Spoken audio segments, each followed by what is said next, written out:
Okay, ladies and gentlemen, I'd like to call the meeting to order for the City Council for December 6, 2022. And Madam Clerk, roll call and posting of the agenda. Councilmember Basua, Here. Councilmember Madrigal, Councilmember Perrello, Here. Councilmember Tehran. He's going to be virtual. For the record, Councilmember Tehran will be joining us virtually. Mayor Pro Tem McDonald, Here. Mayor Zaragoza. Here.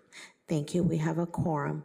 Posting. The agenda for this meeting was posted in the City Hall Bulletin Board on November 22, 2022. Thank you. Thank you. Our next item, Madam Clerk, do we have any public comments in the closed agenda item? Mayor, we do not have any speakers for the closed session today. Thank you. Okay, then we're going, closed session, we'll have our city attorney go ahead and share with us. This is from legal counsel. Thank you, Mayor. The City Council will recess to a closed session pursuant to Government Code Section 54956.9 D1 to confer with its attorneys. The matter being discussed is City of Oxnard versus Fox Canyon Groundwater Management Agency. And for a point of clarification, Councilmember Tehran will be attending remotely. However, he will not be able to attend the closed session remotely because the council, at the beginning of the open session of the meeting following closed session, will take action concerning the AB 361 reauthorization. Okay, and then I'm sure that Councilman Oscar Madrigal is on his way over, So, okay, so then we're going to go into closed session, and we'll be back at 6 p.m. for the opening ceremonies. We're going to closed session. Thank you.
Thank you, ladies and gentlemen. We're going to start our city council.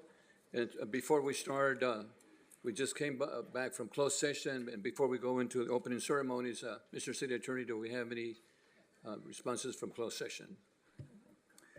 Thank you, Mayor. The council considered the pending litigation item of City of Oxnard versus Fox Canyon Groundwater Management Agency, and there are no actions to report out of closed session.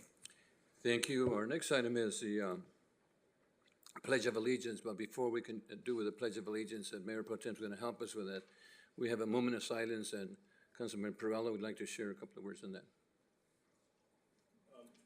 It was announced today that a gentleman, 92 years of age, Mr. Jim Stewart, he and his sister Estelle founded Stax Record. Stax Record was called something else, but in 1961 I founded Stax Record. A lot of people don't know what Stax Record is, but if you hear Stax Record, you'll find that it can make you move in places you didn't even realize you could move. I'd like to take a moment of silence. They've been a tremendous asset to the culture of this country. Thank you. Okay, but we'll start off, and Mayor Pro Tem, can you lead us in the Pledge of Allegiance? Please place your hand over your heart and join me in saluting the flag of our nation by saying, I pledge allegiance to the flag of the United States of America and to the republic for which it stands, one nation, under God, indivisible, with liberty and justice for all.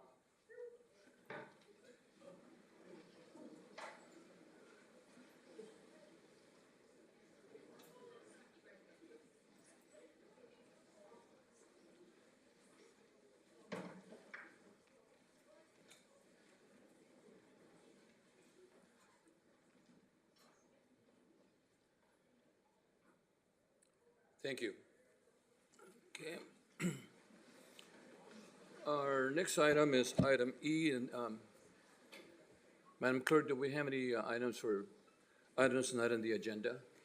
Chair Zaragoza, there's no speakers virtually or in person for this item. Either virtually or here in the stadium? That's correct. Okay, thank you. So our next item is item F. This is a report to the city manager. Mr. City Manager? Nothing to report, just to remind everyone, we have Councilmember Tehran, who is remotely. You can see him up there at the top of the screen, and he'll be on featured when he speaks. And Councilmember Madrigal is on his way. Thank you. Okay, thank you, sir. Mr. Mayor, Yes, sir. I'm wondering if I can make a comment regarding the city manager under his line of time to speak. And thank you. 2 days before Thanksgiving at a mobile home park in South Oxnard, there was a colossal failure of the gas system, so 183 coaches were without gas. Now, mobile home parks in Oxnard are unusual animals, and the city has no regulatory authority over them. And the gas company responded out and determined that the leak was on the backside of the meter, which put it on the mobile home property proper. And so really the city of Oxnard nor the gas company had any opportunity to do anything or enforce anything, but our city manager, even though he had plans to go out of town on Thanksgiving Day with his family, and the gas company were dealing with the effort for both days. And I just have to compliment Mr. Nguyen on his leadership. It's one thing to talk, it's another thing to walk, and so that type of action filters down from the top to the people that work here and see that we are a customer service driven city. Even though we really didn't have much authority at all, we didn't have any authority at all, staff was still involved with the gas company and got the gas restored by about noon on Thanksgiving Day. So tremendous job by the city, by Mr. Nguyen, and by the gas company in making 183 coaches livable again with gas and utilities. So thank you, Mr. Nguyen, for your leadership. And I say it here because I wanted all the other council members to be aware of what he did, and he went above and beyond. So, thank you. Thank you very much for bringing it up. And Mayor Pro Tem, I want to thank you too, because there are quite a few elderly people at the time that needed that heat, and thank you for doing that. Excellent work. Okay. So Mayor, even though the city manager did not have any general reports to make, there is item F1 under the city manager report item that we need to take up. Okay. So do we have a motion by? So if I can just read the item, this is the COVID-19 update from the Director of Emergency Services, also known as the City Manager. And the recommendation is that the City Council reauthorize remote teleconference meetings of the legislative bodies of the City of Oxnard in accordance with Assembly Bill 361, based on the following findings. 1, the current COVID-19 situation, particularly with its variants, is causing and will continue to cause imminent risks to the health and safety of persons within the city, including City Council members, city staff, appointed officials, and members of the public. 2, state and local officials continue to impose or recommend measures to promote social distancing. And 3, the governor's COVID-19 state of emergency is still in effect. And 4, numerous public agencies throughout Ventura County are still operating in accordance with Assembly Bill 361 for the reasons stated herein. Thank you. So we need a motion for that. So moved. Motion by Mayor Pro Tem, second by Councilor Perillo. Please vote. Mayor Pro Tem McDonald, Yes. Councilmember Perillo, Councilmember Basua, Yes. Mayor Zaragoza, Yes. Councilmember Turan. Yes. Thank you. Motion passes 5-0. Thank you. Our next item is a public hearing, December the 6th, 2022, City Council. Item G2, Appeal of the Planning and Zoning Permit Number 18-500-2. This is a time and place to set a public hearing on item G2.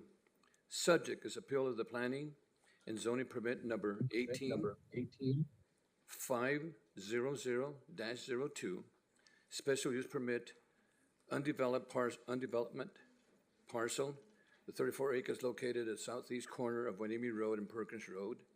APN numbers are 231-0-092-105 and APN number 231-0-092-245. The project name is the Port of Hueneme Temporary Outdoor Vehicle Storage Facility. The recommendation is that the City Council conduct a public hearing and one adopted resolution certifying the final Environmental Impact Report, EIR number 22001, for the Port of Hueneme Temporary Outdoor Vehicle Storage Facility under the Governor's Office of Planning and Research State Clearinghouse number 2020-069039, and 2, adopt a resolution denying the appeal and upholding a Planning Commission decision to grant planning and zoning permit number 185-500-02, special use permit for the vehicle storage facility, subject to any certain findings and conditions. We start off with the city clerk certification and publication of any written communications, if any. Madam Clerk? Mayor Zaragoza, there was a legal notice for this public hearing published in the Vida newspaper on November 24th, 2022. And the city clerk's office has received many written communications on this item, which have been previously provided to City Council. Thank you, Madam Clerk. Our next item is, Madam Clerk, do any members have any ex parte communications or other disclosures regarding the matter to be placed on record? Members, do you have any ex parte? We'll start off with Kurt Brown. I've received emails from members of the public, but I've had no ex parte communication. Mayor Pro Tem. Thank you, Mr. Mayor. Because of many of the committees I sit on, I have quite a bit of contact with the Port of Hueneme on a variety of levels, and I was there as recently as yesterday morning on behalf of the Ventura County Transportation Commission for the port receiving a $10.5 million grant for shore power. I've talked to numerous people on both sides of this issue, obtained input from a lot of folks, and no guarantees or promises have been made to anyone.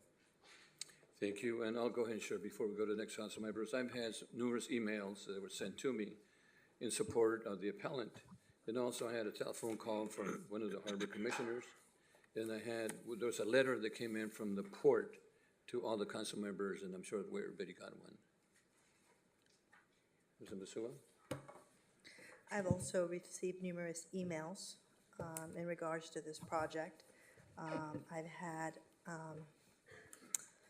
conversations with a member of the port, but no promises has been made. Thank you.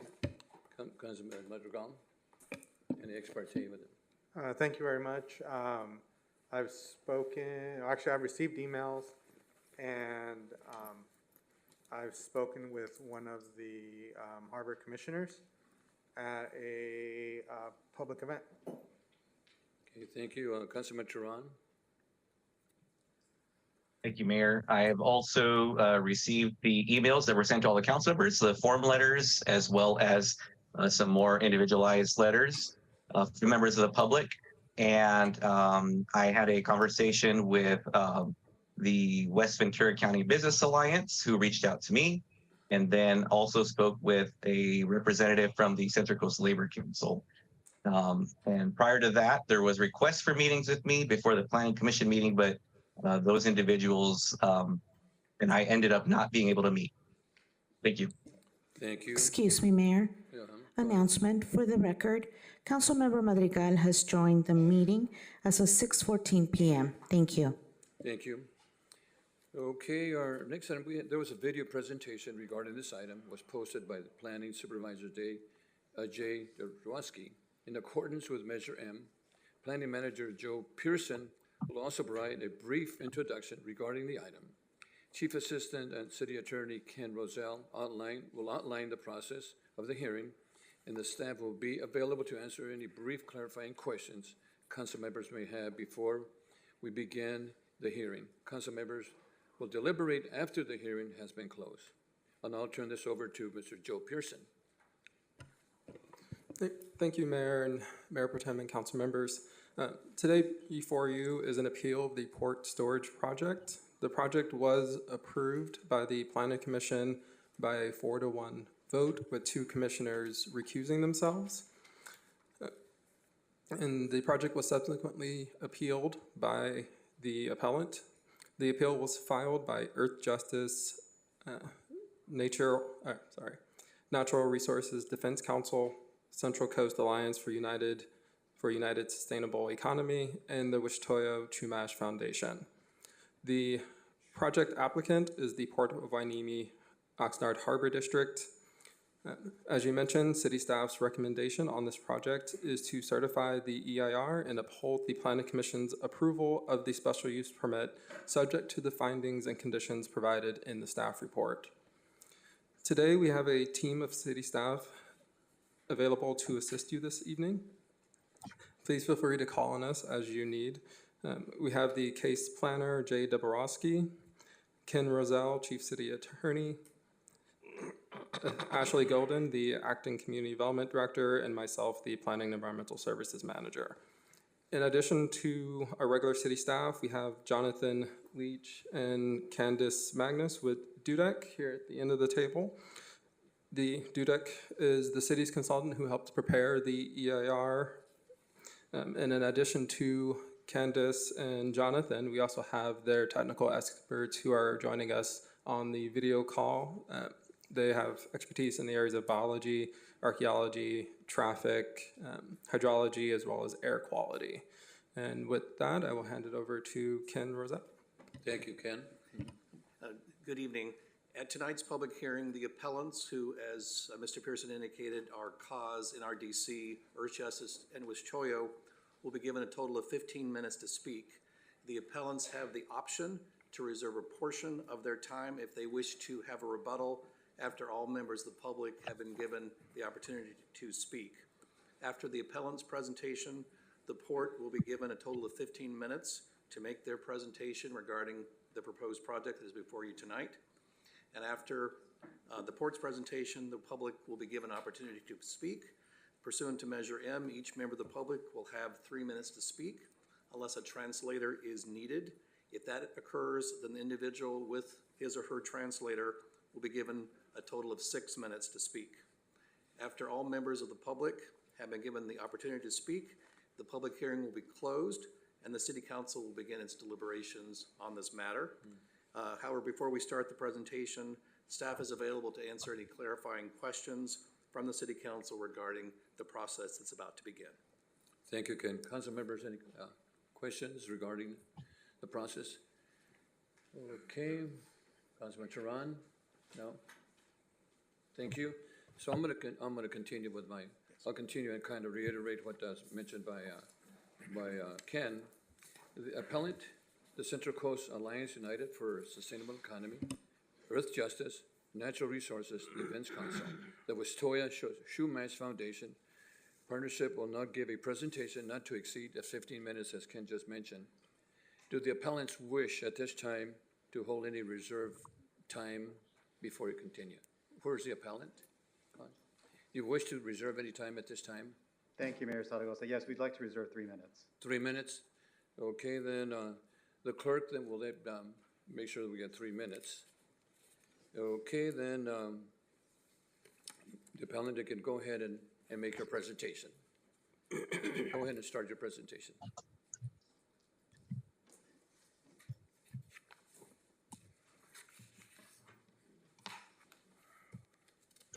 Mayor, before I begin and before the time starts, I'd like to see if we can check whether the PowerPoint slide will be projected and whether we can use the clicker to make it advance.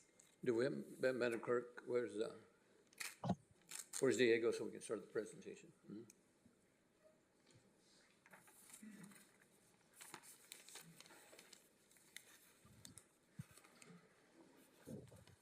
There we go.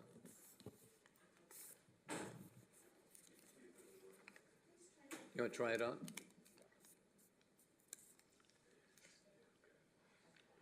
So you're okay with that? Thank you. Go ahead and start. We're good to start.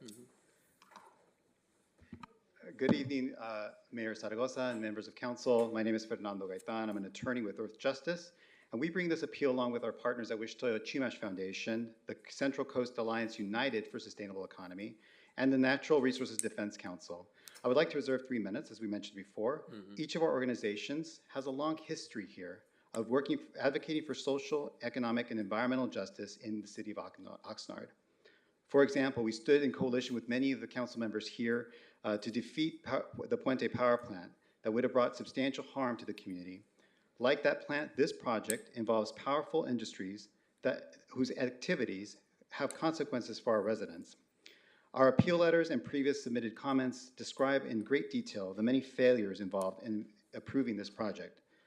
We're here today to ask the City Council to correct these failures by insisting on a thorough environmental review that complies with the California Environmental Quality Act.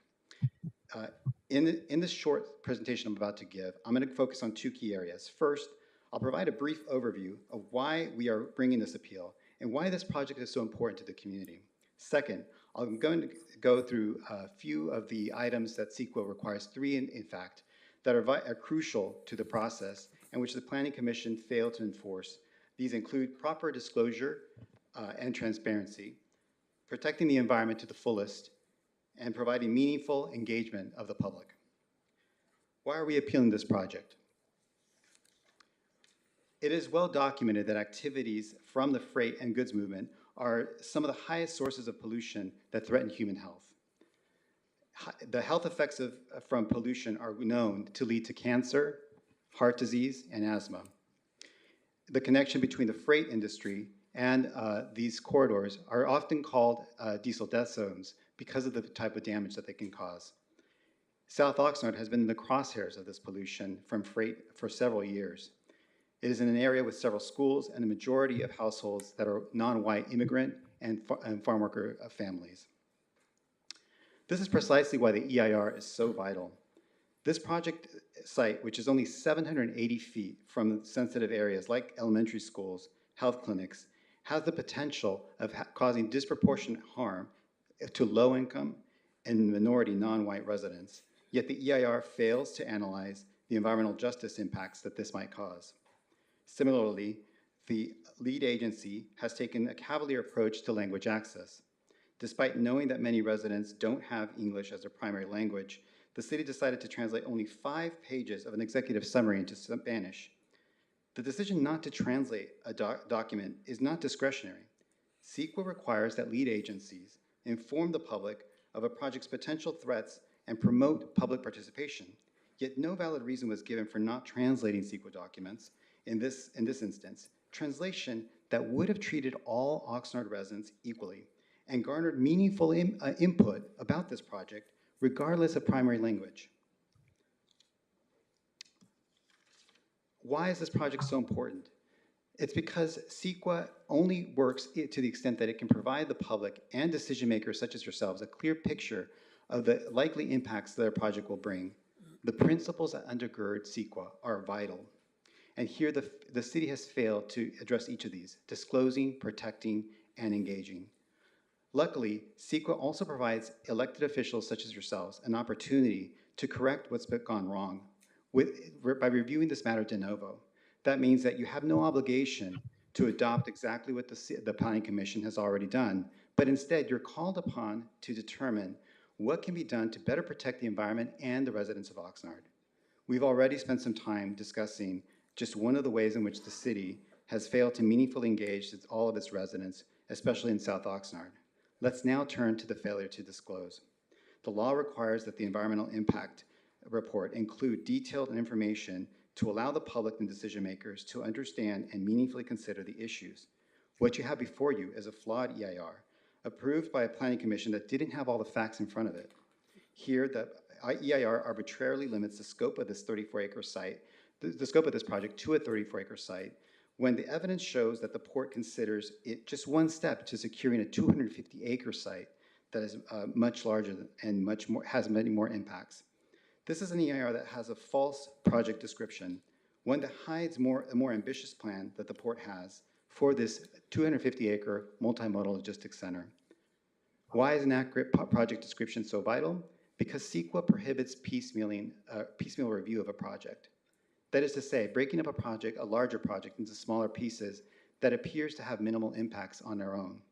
CEQA requires full disclosure of a project's environmental consequences as well as the reasonably foreseeable consequences of an initial project. Whether a project is reasonably foreseeable turns on whether the city knew or had reason to believe that concrete steps were being taken to implement the project. Here, it's obvious that a much bigger project was being planned. Here's what is at stake: a 250-acre site that is only a short distance away from the 34-acre site and would also be served by the Wainimi Road. It goes without saying that the vastly larger 250 acres would have a greater environmental impacts than what is currently being portrayed. This obvious attempt to hide the ball grossly violates all the three key aspects of CEQA. This includes transparency, meaningful public engagement, and fully protecting the environment.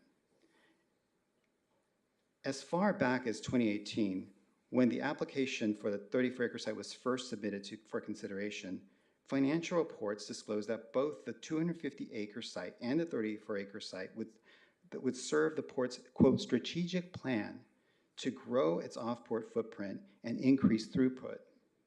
These sites are clearly considered part of a pair. In fact, references to the 34-acre site as a stopgap measure, quote unquote, appear in numerous planning documents, promotional materials, and reports produced by the ports.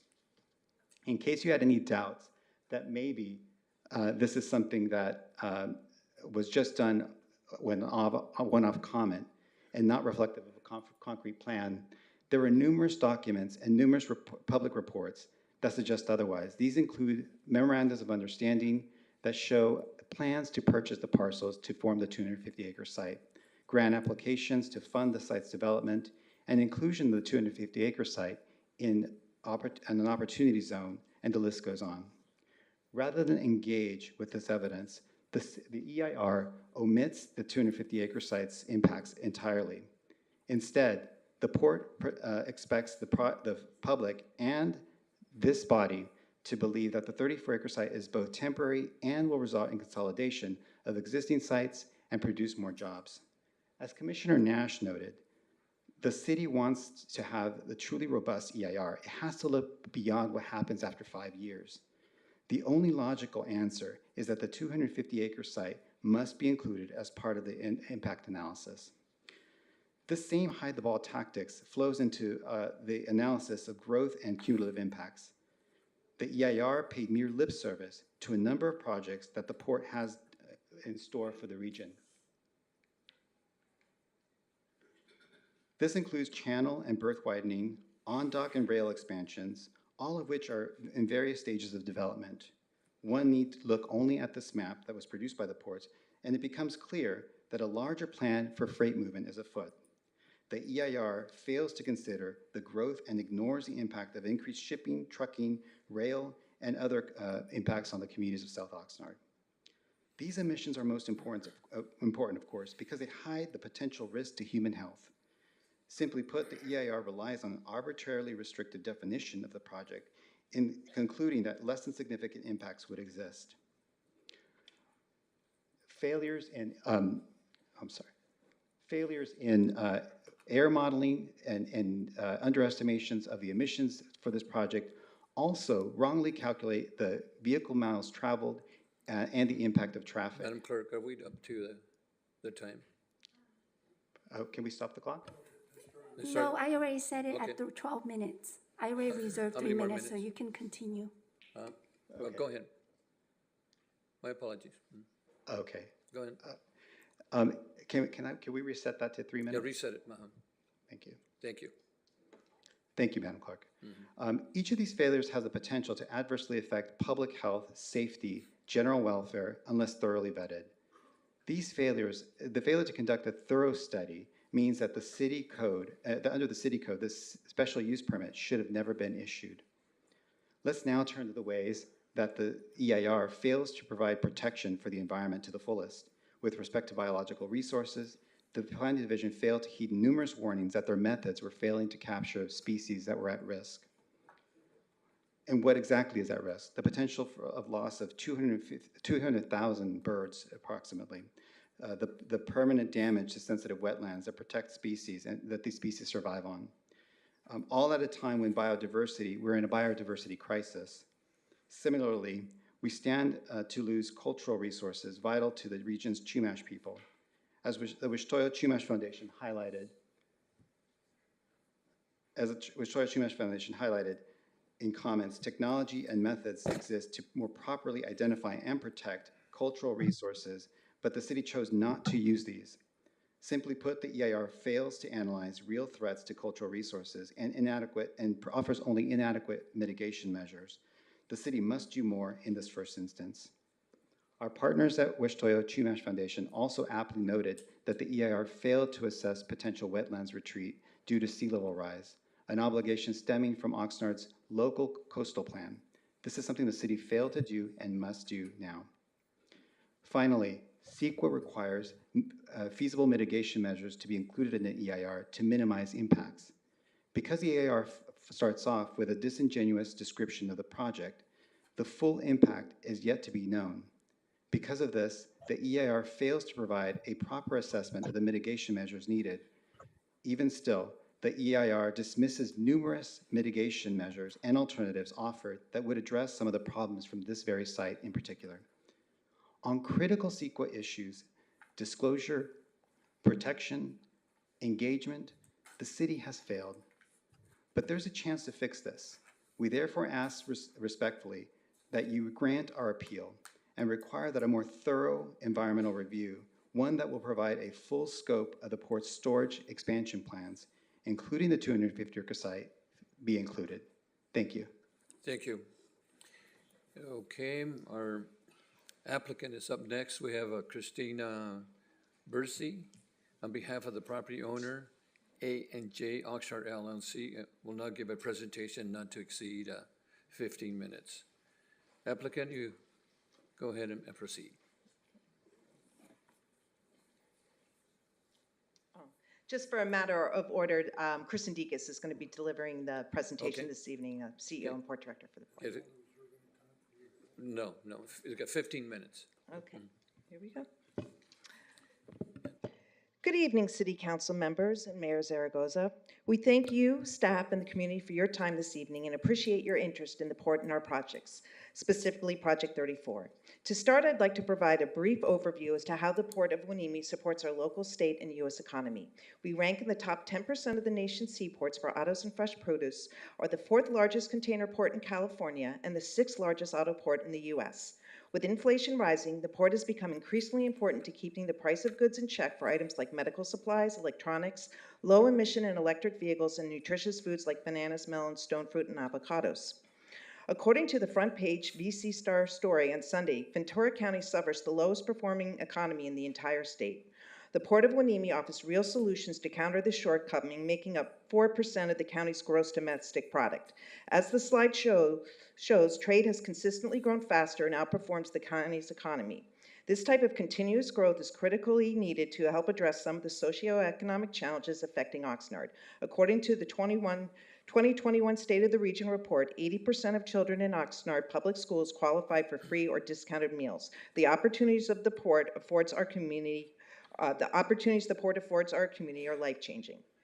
The port has created over 20,000 trade-related, good-paying jobs and provided millions in tax revenues to local cities for community services like police and fire, Oxnard receiving $19.12 million in 2021. Since 2018, port-related direct jobs have grown 58%. Oxnard residents make up over half of the port-related workforce with over 1,530 jobs. 1,530 jobs. The port also hires local trades for construction under our project labor agreement. The port is well positioned to serve as a key hub to meet the governor's electric vehicle mandate for 2035. Glovis imports affordable, low-emission and zero-emission brands such as Hyundais and Kias and will help lead the way in this transition. According to the customer, 35% of their volume coming through the port is electric cars, outpacing the national average of 4%. Glovis employs 167 Ventura County residents, of which 87 or 53% live in Oxnard. The port considers projects like Project 34 to help foster economic opportunity for our community, always with an environmental ethic, commitment to our community, and as responsible neighbors. As a testament to this commitment, our Board of Harbor Commissioners passed a resolution directing future operations to be fully decarbonized, and we are now developing the blueprint to achieve this goal. The port completed a $14 million shoreside power plug-in project in 2014 for container ships to be zero emission at berth, as seen in the video. The port just received a $10.4 million grant from VCTC and a $5 million grant in VW mitigation funds to build shoreside power for car ships, giving the port the ability to be zero emission at all wharfs. We just completed a $7.5 million project to plug in our cranes. The port also procured 2 electric-powered utility tractor rigs to move containers on dock, which you see here. Residents told us they care about their air quality, and we listened. Our board approved the purchase of an EPA reference-grade air monitor that cost $150,000, and we collect data every second, every day, and share that data. We just received a $500,000 grant from the EPA with CSUCI and CFROG to build on this program. We are not about symbolic wins and throwing out misleading dates. Rather, we are working very hard to ensure that the port is a catalyst to a greener future, which is achievable. Project 34 is part of this agenda. The video wasn't working. Oh. The video didn't work. Oh, the video didn't work. Oh. Okay. Why are we pursuing this project? To support our mission of creating economic and social good through the port's access to the global market for trade. We need capacity off-port to achieve this mission. We strive to 1, build economic prosperity, 2, reduce impacts and lower emissions, and 3, we want to retain our customers by meeting their logistical needs so that we keep good-paying family jobs here locally. This chart shows the port's auto throughput over the last decade. Our automotive business realized a downturn during the past 3 years due to chip shortages caused by the pandemic. The ports regained some volume, however, were nowhere near our record year of 2019 and closer to 2014 levels. To be very clear, this project is not creating new capacity. There is a difference between the port's overall growth and job creation, which the port will continue to pursue. However, that is outside the narrow scope of Project 34, which is to provide flexibility for existing operations. The EIR accurately captures this distinction. The importance of Project 34 is that it consolidates storage closer to the port so that the customer has more efficient and cost-effective operations with less trucking. By doing this, Glovis retains the same real estate footprint but strategically gains a competitive advantage to support its business portfolio. Per Planning Commission approval, the proposed project develops a temporary auto staging area for Glovis. More specifically, 27.5 acres will be used for vehicle storage. The remaining area includes curb cuts, drainage, and landscaping. The land is privately owned and zoned as light industrial. This use is temporary, allowing Glovis to operate on the property for 3 years with the potential of 2 one-year extensions for a maximum of 5 years. There will be 24/7 security on site, making the area more secure and safe. Since inception, this project only required a mitigated negative declaration per CEQA. However, the port listened to the community concerns and worked with the city to fulfill the ask to complete a third-party, full-blown EIR, accepting a 3-year time delay and an investment of over $650,000 for a temporary SUP. From the very beginning, the port solicited feedback on permits from resource organizations, including the City of Oxnard, Nature Conservancy, California Coastal Conservancy, State Lands Commission, Navy Base Ventura County, and California Department of Fish and Wildlife. Now we'll take a more depth look into the project. Here's a current photograph of the site, which shows its unfortunate condition and lots of litter, all of which we know we can improve. For decades, there has not been coastal access from this specific site. You would have to walk the distance of 10 football fields through a whaleway, wastewater plant, paper plant, and an EPA cap Superfund site, a federally designated site contaminated with hazardous substance that could cause public health issues. This slide shows the before and after and how the port would like to improve and beautify the 34-acre site for immediate use and preserve it for future uses. Alternative 2 in the EIR demonstrates Project 34 as the environmentally superior option, as it eliminates using diesel auto carrier trucks to transport vehicles from the port through local community streets to sites 8 to 10 miles away, thereby reducing emissions by cutting out a truck trip. The cars instead will be individually driven to the more local site. In fact, many of the vehicles driven to the site would be electric. A maximum of 240 cars could transit the site per day, which equates to 30 cars per hour or 10 cars every 20 minutes. The operation would run Monday through Saturday between 7:30 and 3:30 p.m. Multiple studies show that there are no wetlands on the site. It includes the installation of 19 solar panel lighting units at 20 feet lower than existing streetlights to be sensitive to migratory birds and reduce dependence on the grid. The site would not be paved, but rather a permeable gravel would be used and removed at the end of the project. The project includes extensive native vegetation landscaping and removes noxious weeds to beautify the area. The Nature Conservancy informed this part of the permit. After the project, drainage and landscaping would remain on the site and be maintained by the owner. The project would create 30 good-paying local jobs. This includes 14 direct jobs and 16 indirect jobs. Thus, the job numbers cited by the port reflect employment positions that will be permanent part of the project throughout just its operation. Over the 3 to 5 year life of the project, we will be seeking long-term solutions elsewhere. Construction will be performed by our local trades using the port's project labor agreement. From the onset, there have been many concerns about the future of this property. The port has been made aware of these concerns and recognizes the importance of preserving the land to materialize the community's vision. As tenants for 5 years, we would be happy to foster a relationship with the owner and interested organizations to create an opportunity and future use for this parcel that embraces the community's vision. This project is not linked to any other port real estate project. All projects go through the full rigor of CEQA and permitting process with transparency and community input. The full third-party EIR shows no significant and unavoidable impacts to any CEQA elements, including air quality, water quality, biological resources, aesthetics, cultural and tribal resources, traffic, police protection, and several other elements. To help ensure no impacts occur, the EIR requires important elements like plant buffers, tribal construction monitoring, and bird surveys prior to construction. Since it's temporary, the city can always revoke the project permit if conditions warrant. 50 partners submitted support letters in 2018 for the mitigated negative declaration.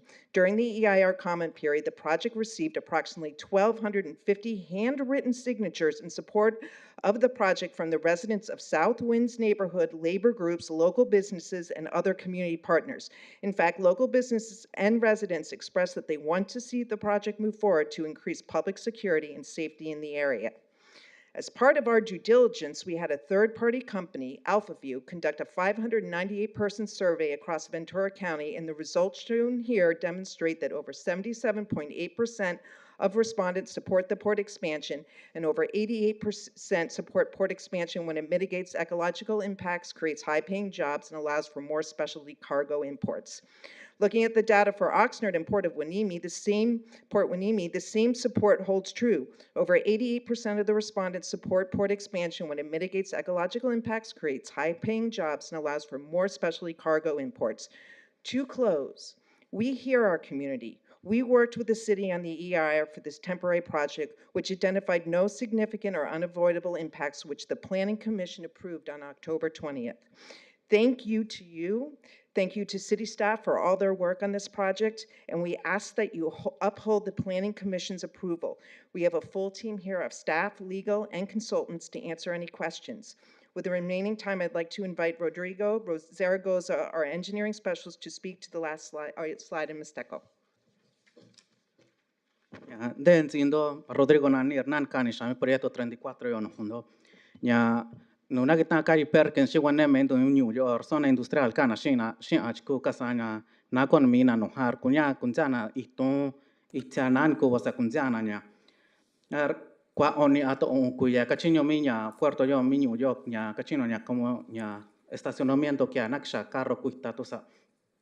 Tan ya kuya karna tashina minyo yo nda dueño nya abana.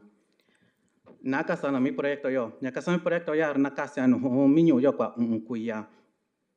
Ar nakuita carro wa mitige arto kwa Camaria to Ventura mi carro orta ke shato ar nina trailer china non diso to kwa to ikasa ar nina kaji vale shato aku tor singati kasa cha to nya emisión y matani sin sar nya con mi puerto ya tava mi carro kan naga ku wa to nya kaji vale na ko wa emisión sa nya kaya con nya kasar con te atsi bia mino nya indonyo yo wa china con na con ya no mi garnde ga bishe kinni ga bikani ar kunde excuse Are me. we going to be able to translate that so we can understand?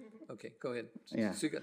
Okay, ya singa tingunde sin seguridad mika na kunziana na kini wakor na ko kaki anyo kini za casa. Singa tika sa sia chinyo na kachinyo mina ande New Oxnard rio tamina ande condado Ventura yo na kachinyo na ni na chinyo ba kachinyo na nya ba chavi. Nya mi puerto kachinyo shi mi New Oxnard shi mi nya i compañía katana in reporte nya impacto ambiental katana shi a nya kana kana shanzi planta kitibali ba skui ba sku ba nya na tanya sha asa na kin cuenta na nya na chana ato ba ku ka mi proyecto yo no mi yo to kusa nya na ni na ya kunya asanda ko mi proyecto yo ato yo nya vali na ni nar e yo shi yo ku chinziana nya na tum kaski ni kwa na shi ato sari yo chi yor na ni na shi yo sar na kon ri no secundaire ndi vina kunderi na kwa You're going to have 2 minutes. I can be able to translate in 2 minutes. So, Mayor, he's just summarizing the last slide in Mixteco that we just presented on. So it's been already what was already shared. Yeah. Are we okay with that, Mr. City Attorney? Okay. Okay, go ahead. Okay. Yeah.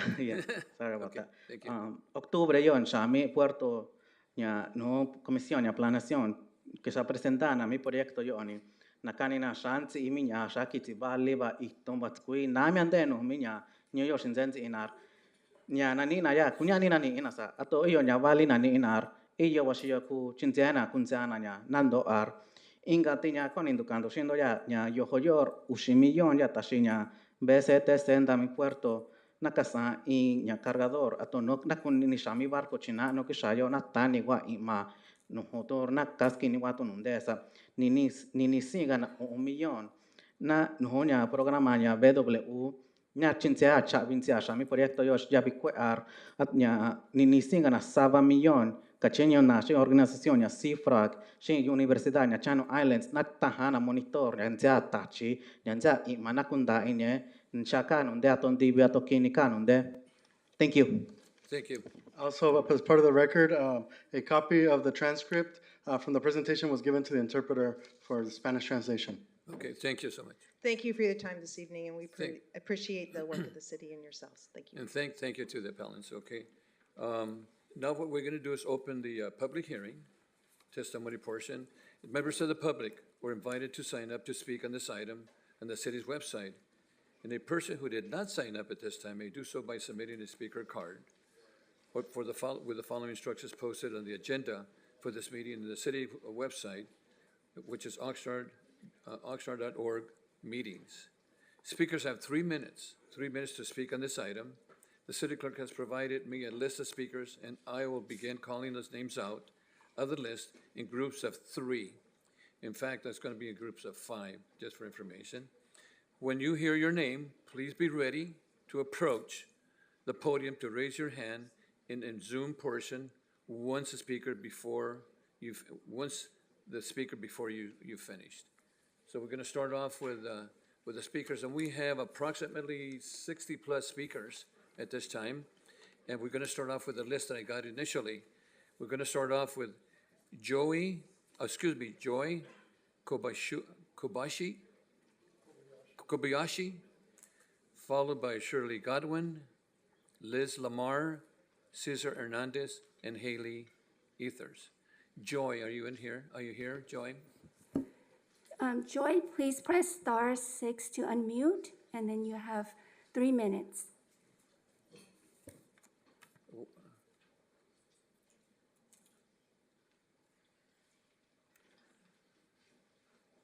And followed by Shirley Godwin and Liz and then Cesar and Haley Ethers. So Joy, Okay, this is Joy Kobayashi. Can you hear me? yes, go ahead. Great. Good evening. My name is Joy Kobayashi, and I'm here tonight representing Earth Alert. We are against the proposed vehicle storage facility and think that the final EIR is inadequate. In response to the draft EIR presented in March of 2022, EA's president, Janet Bridgers, submitted a letter that stated that it did not address the facility's lighting impact on the endangered birds south of the project at Ormond Beach. I have done a comprehensive review of the final EIR, especially Section 5.4, the environmental analysis of biological resources, and the city's comment to her letter. In Section 5.4, there is no mention of the impact of 24-hour lighting on birds, let alone any mitigation plans to address the problem. The EIR does say that the lighting in the project would be subject to standard conditions SC AES 8 through 10 and City Code Section 16-320. However, these conditions and code sections regulate light conditions for humans and the aesthetics of the area, not its impact on animals. In response to Janet's letter, the city response states, quote, "This comment is noted," unquote, and refers to their answer to comment 187-10. Letter 187 is from the Ventura Audubon Society. It specifically says that the lights for the facility should be under 3,000 K in color warmth to protect the birds in the area. The city does not respond to this request. Birds usually only sing during daylight hours. However, when artificial light extends the hours of brightness, they continue to sing. This can result in sleep loss for the birds and added stress on the already critically endangered California least terns and western snowy plovers at Ormond. Failure of the project to recognize the threat and mitigate it could result in the local extirpation of both species, which would be a massive violation of both federal and state Endangered Species Acts. Finally, the EIR does not mention other port expansion projects to which this facility is linked. One of these is the 250-acre multimodal logistics park now being planned for the land where the South Shore development was proposed. The 250-acre park is set to replace this 34-acre site, which is why this is called a temporary parking lot. 20 seconds. Although the EIR for this facility is not legally required to address the impacts of other projects, it is this very piecemeal development that Save Open Space Initiative, SOAR, was passed to prevent. The people of South Oxnard deserves the truth about what this project really means in terms of the impact on air quality and traffic throughout the area. Thank you. Shirley Godwin, followed by Liz Lamar. Shirley Godwin. Shirley, please press *6 to unmute, and then you have 3 minutes.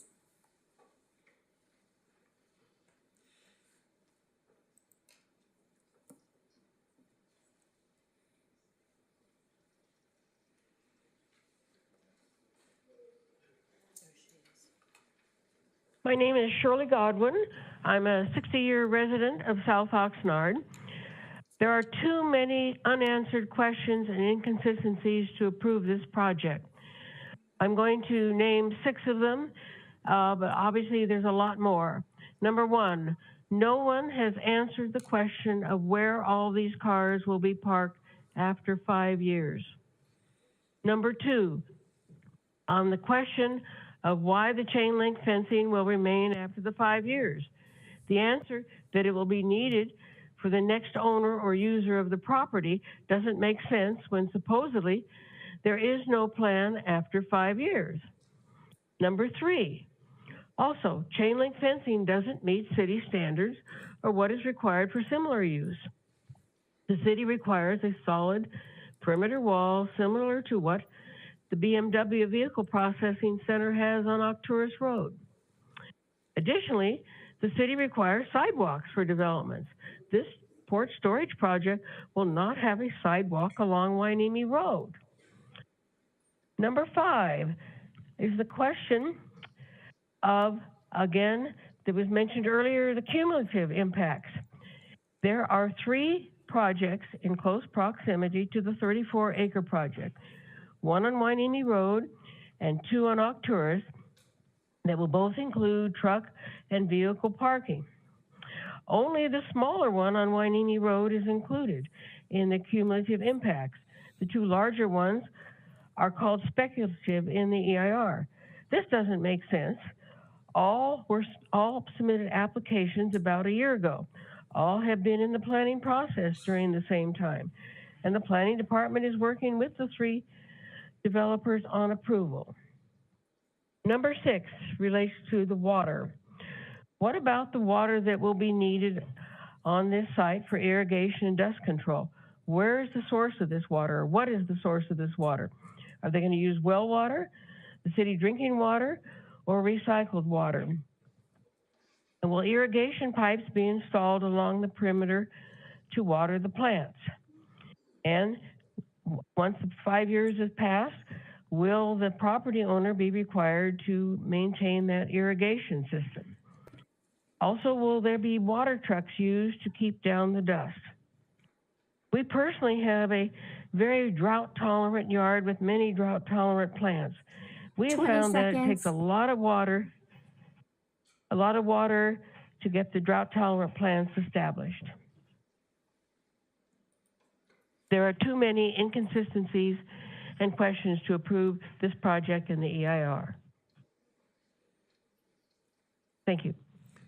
Thank you, Shirley. Our next speaker is Liz Lamar, followed by Cesar Hernandez. Liz Lamar. Liz Lamar, please press *6 to unmute, and you have 3 minutes. Hi, can you hear me? Yes. Okay. Hi, thanks, Mr. Mayor Zaragoza and council members. I'm Liz Lamar. I'm a South Oxnard resident, and I'm a volunteer for the Sierra Club. And I strongly urge you to reject this EIR and vote no on the 34-acre Glovis port expansion because it would block access to restored wetlands. These transitional uplands are critical to restoring the last corridor of nature that is vital to public health. As Oxnard residents, especially South Oxnard residents, we value these wetlands and deserve natural access to the beach. The land Glovis seeks is not just any parcel, it's the last piece of green space, what should be a gateway park offering Oxnard residents renewal and rejuvenation with access to restored Pacific Beach. We have endured more than our share of deadly industrial pollution, and we deserve to experience the natural wonder of this corridor to the Pacific Ocean. Please vote no on an ocean view for 4,000 cars. Thank you. Good night. Thank you. Cesar Hernandez, followed by Haley Elders. Cesar Hernandez. Cesar Hernandez, please press *6 to unmute, and you have 3 minutes. Hi, good evening. Can you hear me? Yes. Hi, good evening. My name is Cesar Hernandez. I am a lifelong resident of the city of Oxnard, and I am here today to ask the city council to follow the staff's recommendation and deny the appeal for a temporary project that will improve the community of South Oxnard through improvements in security and lighting. and will mitigate any potential impacts that were identified in an EIR that was done in good faith by the port to identify some of the challenges that may exist in this urban development area that is consistent with the general plan and zoning designations of the city of Oxnard. I think that the question around transparency and community involvement is also one that the city council should recognize that there's been many opportunities. I myself have participated in numerous community meetings and community hearings that I have seen made available in Spanish, and I've seen the port actually also bring Mixteco interpreters and engage Mixteco community. And so, there has been a lot of transparency in this project. There's been a lot of community involvement. I really wish that the copy of the 29-page appeal letter was also available in Spanish and Mixteco to continue that spirit of transparency and language justice. This project is not one that should be compared to any other ports in the state. This is not Oakland. This is not Long Beach. This is Ventura County, and this is a port that is looking at what the community wants, at the vision for the community, and that is promoting a project that is consistent with that vision. I believe that the port project will not only improve community security and take an empty, blighted lot that is not wetlands. I drive by there many times during the week. And I think that the improvements will be good for the community. It'll be something that the community could also look forward to improving in the future with the support of the port. And so I urge the city council to deny the appeal and to make sure that if all of the requirements are met, that this project goes forward. A lot of what I'm hearing tonight from the appellants reminds me of hearings that, where NIMBYs are opposed to affordable housing. And, they may have more questions, just like people have about affordable housing, but the questions have been answered, and the project is one that needs to be approved. Thank you, Cesar. Our next speaker is Haley Elders, followed by Jennifer Martinez. Haley?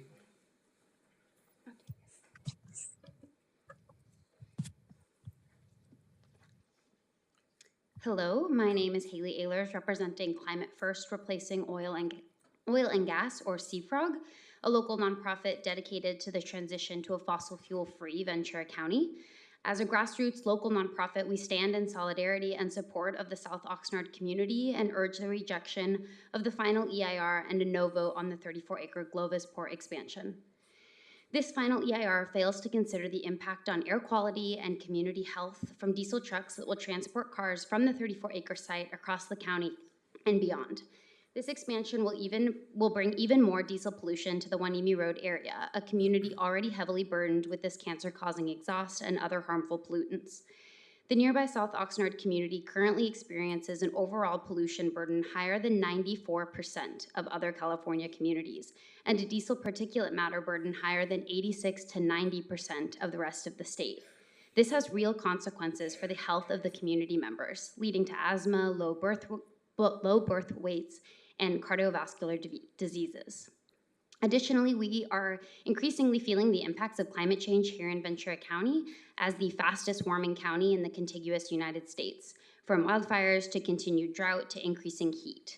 The FEIR broadly determines that this project has, quote, less than significant impact on greenhouse gas emissions, which fails to consider the lasting effects of industrializing an area or the alternative biological carbon sequestration of maintaining open space.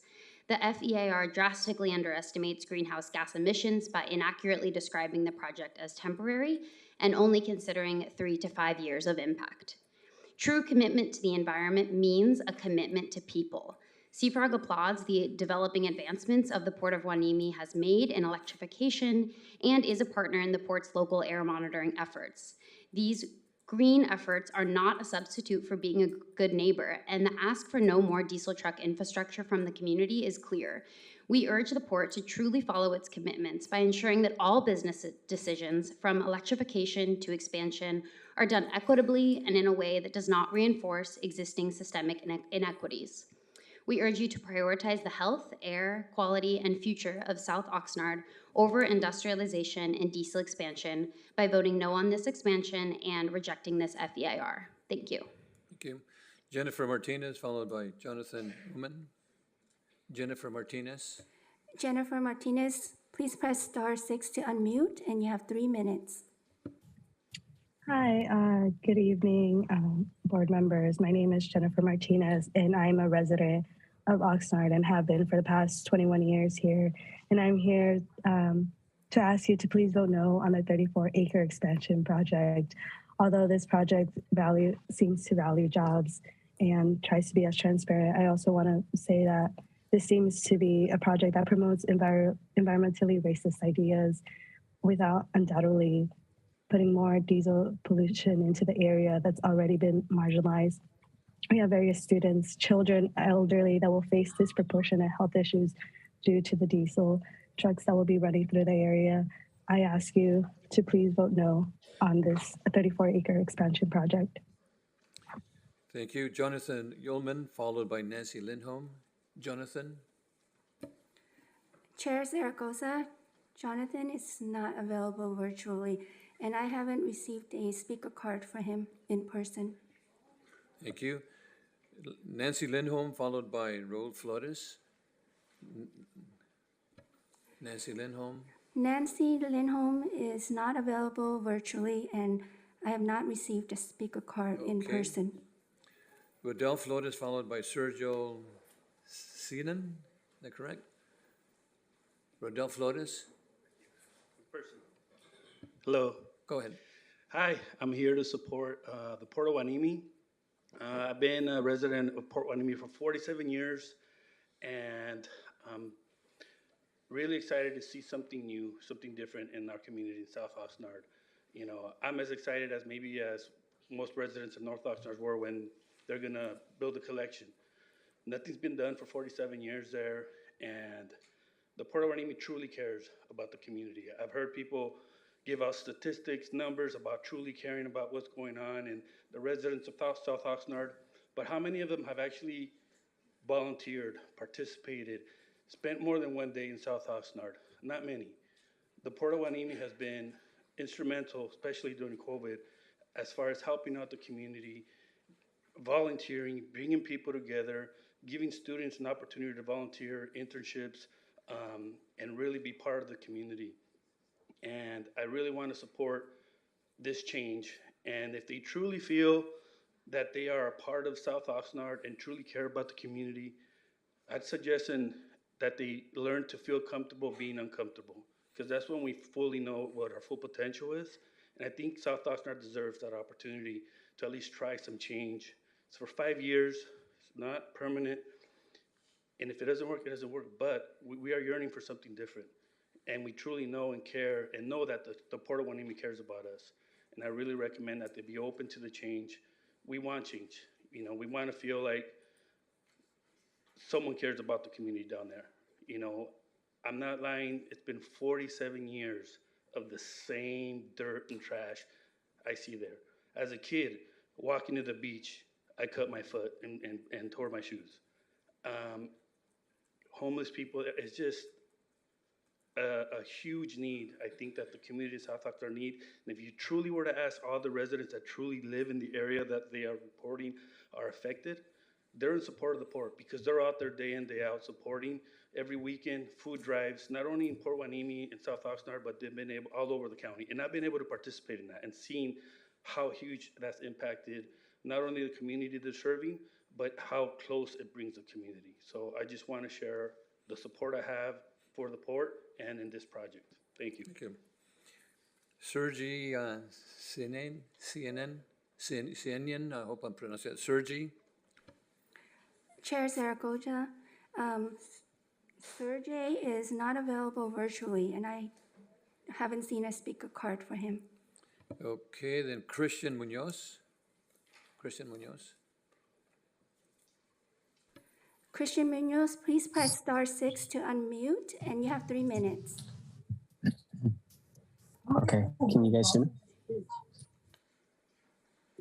Okay, good evening, Mayor and Council. My name is Christian Munoz. The fact that we're here tonight can be championed as a win for public process, but unfortunately, this conversation and debate tonight has been unfortunately misguided. On one side, trying to explain the complexities of a global supply chain and Oxnard's involvement in it, and the other side is claiming some sort of conspiracy by the port over illegal attempts to grow without limit. To me, it's all a shame that this is where we're at instead of the community talking together about how to work jointly to address the climate crisis that is so urgently needed in terms of local efforts. We're here arguing with opposition being led by many folks who have never set foot in Oxnard, let alone knowing what Almond Beach looks like. Those rejecting the EIR certainly haven't read it and are certainly unaware of what the port's project is all about. But all their efforts show that they simply don't care as they keep peddling baseless talking points via cheap propaganda tricks. The port has been working with the local community in the last 5 years. They've actually been putting food on the table of those that are the hungriest in our community and they've worked the hardest. And they've actually been providing vaccination clinics and access to medical information, along with providing jobs that allow our local residents to afford housing that is within the top 5 in the nation. I'd like to take this moment and recognize the work the port has done to benefit those in our community in the greatest need, and also to recognize its role as a leader in decarbonization process and addressing the climate crisis here in Ventura County as a whole, instead of just slinging accusations and fundraising about make-believe conspiracies. Thank you. Thank you. What I'm going to do, I have some speakers here that are here today. I'm going to call. Excuse me, Mayor Zaragoza? Yes, ma'am. We have 2 speakers virtually that joined recently, Nancy Lindholm and Sergey Sinanian. Okay, we'll go ahead with Nancy then, and then followed by the next person. Go ahead, Nancy. Nancy, please press *6 to unmute, and you have 3 minutes. Good evening, Mr. Mayor and members of the City Council. Nancy Lindholm, President and CEO of the West Ventura County Business Alliance, which is the Chamber of Commerce serving the communities of Oxnard and Camarillo. I am joining you remotely tonight due to the rise in COVID and flu cases. Otherwise, I would definitely be there in person to support the port. First of all, I'd like to remind everyone that this is a temporary use permit that is being considered by the council tonight. The appellant's presentation, unfortunately, was quite misleading with photos of LA ports, not our niche port of Huanimi. So please keep that in mind. As I stated at the Planning Commission hearing a month or so ago, the comments and references to 250 acres is not agendized. So I don't believe the council can consider those comments under the Brown Act. I encourage you to incorporate last week's SCAG report that outlined Ventura County's economy is lagging behind the rest of Southern California. As we all know, the Port of Huanimi is an economic engine, not only for our region, but it is a strong supporter of our agricultural industry as well. The West Ventura County Business Alliance urges the council to uphold the approval of Planning Commission for this temporary use permit. Thank you. Good evening. Thank you, Madam Clerk. We have another speaker virtually then. Yes, Sergey Sinanian. Please press *6 to unmute, and you have 3 minutes.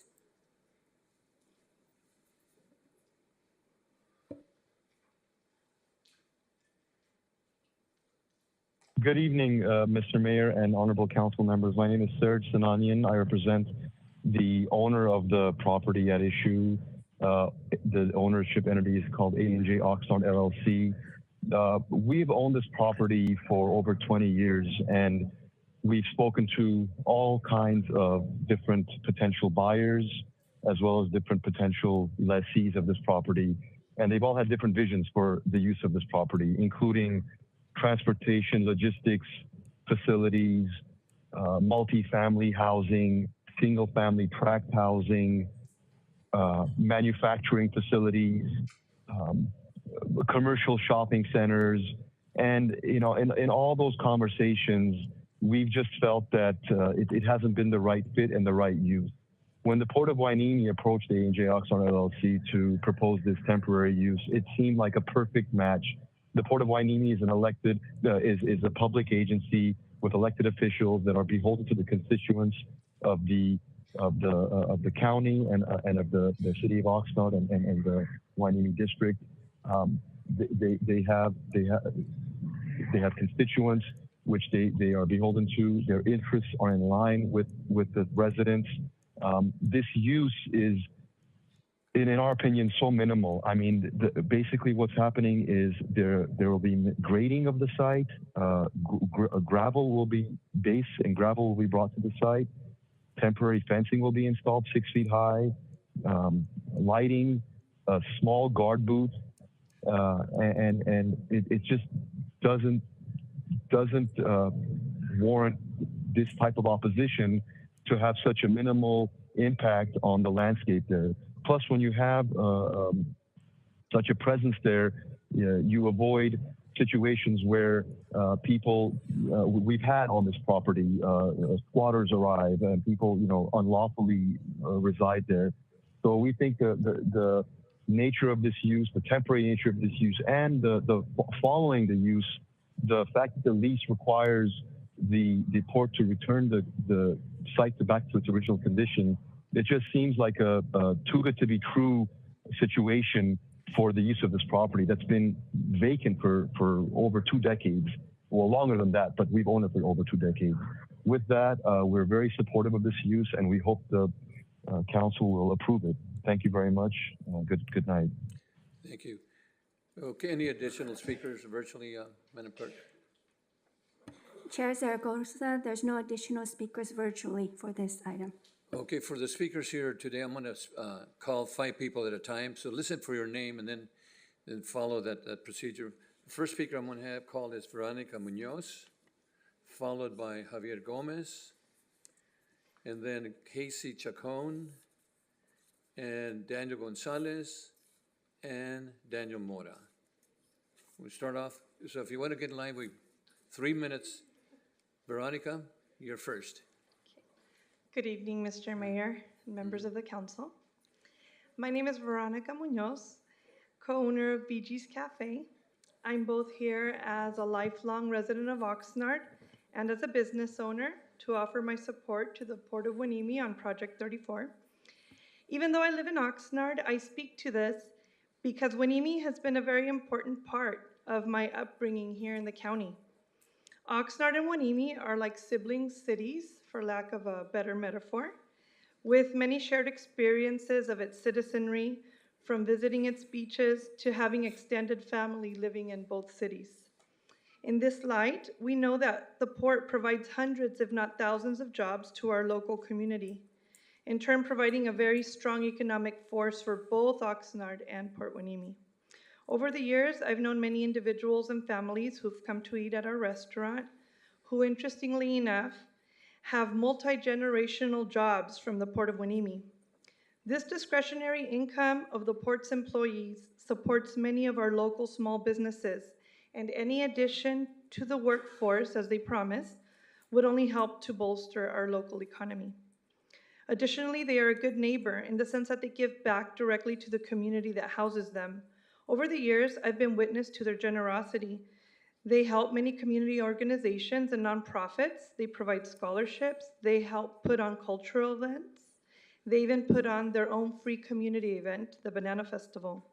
Also, during the pandemic, they helped hundreds of people with food and overall moral support by showing up in many disadvantaged areas of Hueneme. I am certain that I am unable to list or know all of their charitable endeavors, but from what I've seen, it has to be in the many tens, if not hundreds of thousands of dollars. Like many of the organizations here tonight, I also care about the current and the future state of the environment. It prides me to know that they are one of the greenest or cleanest ports on the West Coast, and I would expect that they would mitigate any of the legitimate concerns brought up in the EIR as well as the other organizations present here tonight. I personally like that their operation is not currently and over the years has not turned Wanimi into another huge port like Long Beach. In my perception, they are small and discreet compared to the other ports on the coastline. Project 34, with its primary use of housing electric cars, sounds exactly like the green future of California, and Oxnard has an opportunity to play a major role in California's goal of having all car sales be electric by 2035.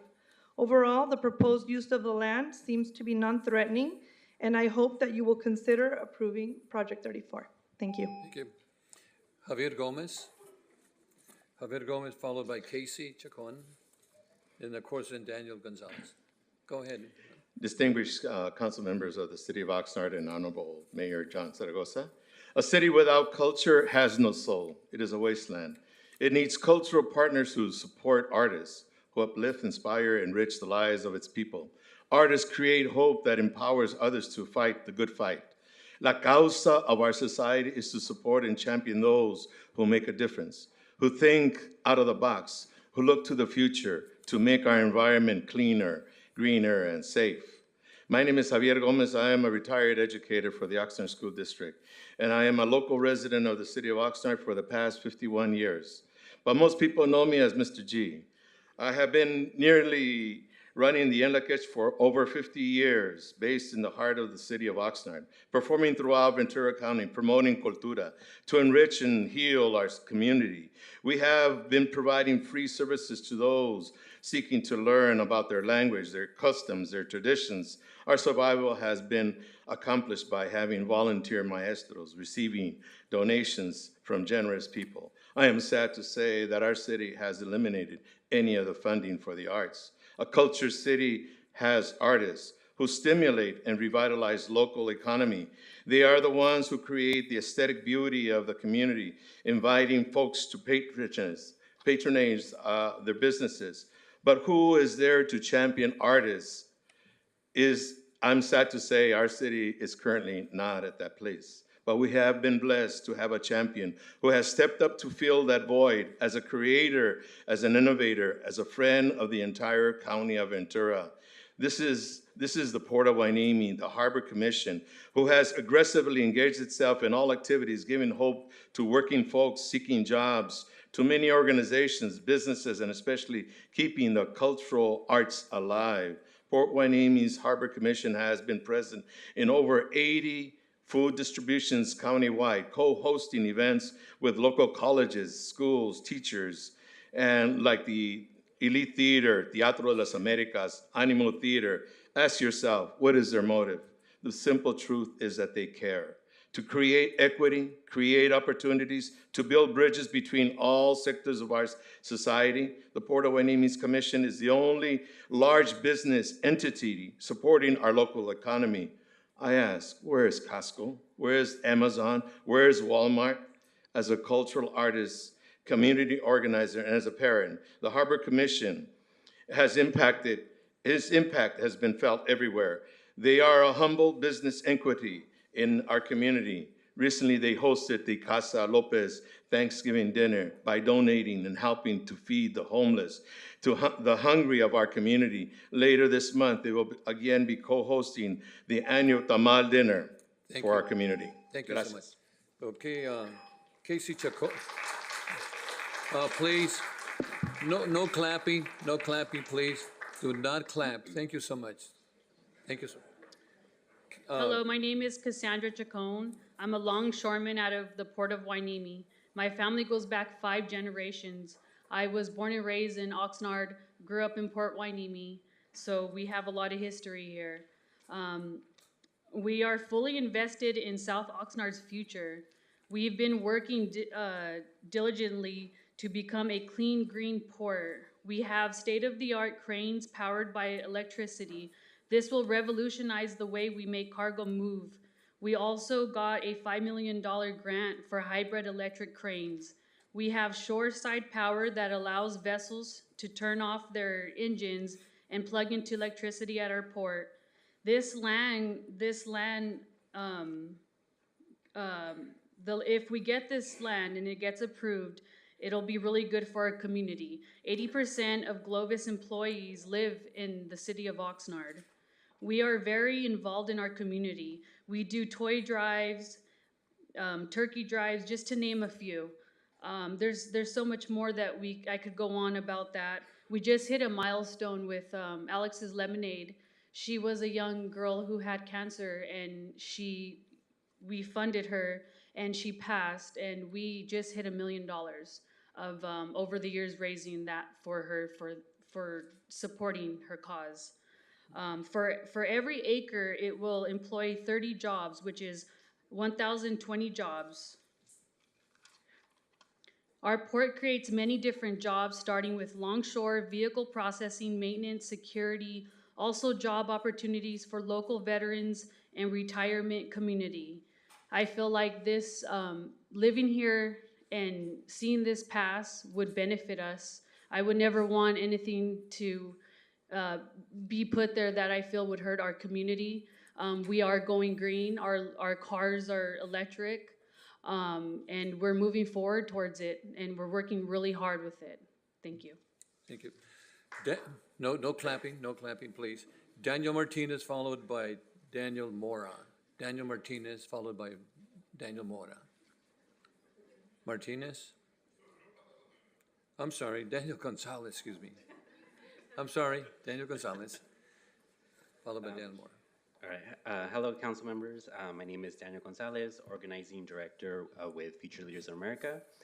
I'm here today to support our community by requesting the City Council to reject the final EIR and to vote no to the Globus Port expansion. This land is important to our community because it's the last piece of land between South Oxnard neighborhoods and the coast that isn't industrialized. Currently, the Armand Beach wetlands are being restored as a public green space for our community to enjoy and take their families, and that's what we should be doing to this area as well. As things stand now, there is an exorbitant amount of vehicle storage sites in South Oxnard, which is why we have such poor air quality. Our communities should be protected, but increasing the number of diesel trucks in our community will only exacerbate conditions by bringing more cancer-causing diesel pollutants, loud noises and disruption, and dangerous port traffic along Wainimi Road. This project will decrease the quality of life for our South Oxnard residents. Is this the future that we want for our city? Who is this project truly benefiting? Is it the pocketbooks of the automobile industry or someone else's? Because it isn't going to benefit the Oxnard community. Let's protect the quality of life of our residents and ensure our community is safe by rejecting the final EIR. Please vote no to the Globus Port expansion. Thank you. Thank you. And Daniel Mora.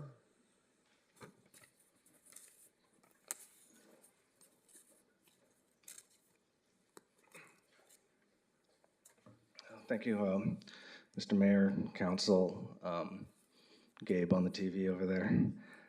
Thank you for giving us the opportunity to speak on this issue. My name is Dan Mora with the Central Coast Labor Council. We represent over 75,000 union members living and working on the Central Coast, with a large number of them in the greater Oxnard area and in Ventura County. The Central Coast Labor Council asks that the council follows the recommendation of staff and the decision of the Planning Commission and deny the appeal. Our main objective as an organization is to not only protect the existing jobs of our workforce, and it's not only to help organize workers who desire to unionize their workplaces, but it's also to grow industries that have an existing union workforce. We focus on these issues because the most effective way into the middle class for people in our community is by holding a union job. The Port of Wainimi is one of the largest union employers in our region, and so that makes the port critical to any efforts to grow the middle class in our community. If we want to have the capacity to provide living wage and middle class jobs for the next generation of local workers, then we should expand the port and take the steps necessary to provide ourselves and future generations with quality job opportunities that will allow local residents to both live and work in this county. This project is a necessary and essential step. The port's vital to our infrastructure and it's vital to the economic well-being of our county. and they're doing all the right things to mitigate environmental concerns while creating some of the best living wage work our county has to offer. So on behalf of the Central Coast Labor Council, AFL-CIO, I ask you to take the recommended actions on this item and grant a planning and zoning permit for the vehicle storage facility. Thank you. Thank you. Thank you. Our next speaker, 5 speakers, is going to be Jess Herrera, followed by Jess Ramirez, followed by Marian Rooney, and Alex Perez, and Pedro Tasconi. So Jess Herrera, again followed by Jess Ramirez.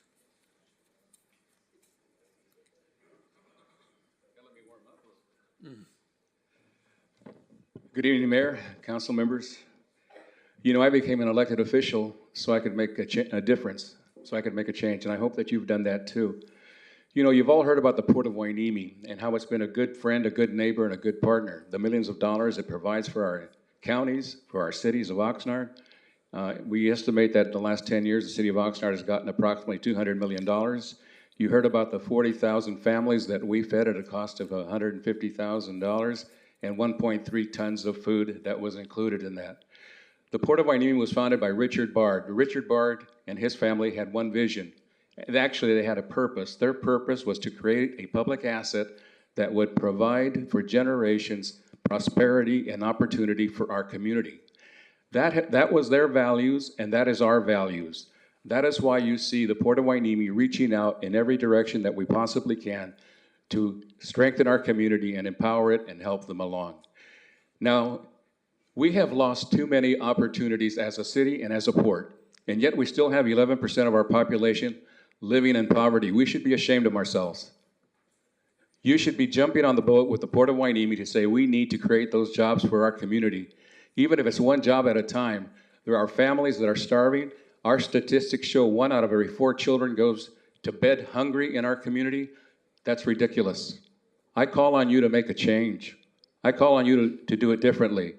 And by the way, protecting the environment is simply not doing less, but doing it differently. So please understand that. We are doing it differently. We are doing it safely for our community. And that's why we are investing $50 million in keeping our port the greenest port in the United States of America. You know, another thing that you don't think about is the United States Navy is also part of our port. We provide them with money. Everything that makes us stronger, our equipment, our manpower, also makes our military stronger in time of national emergency.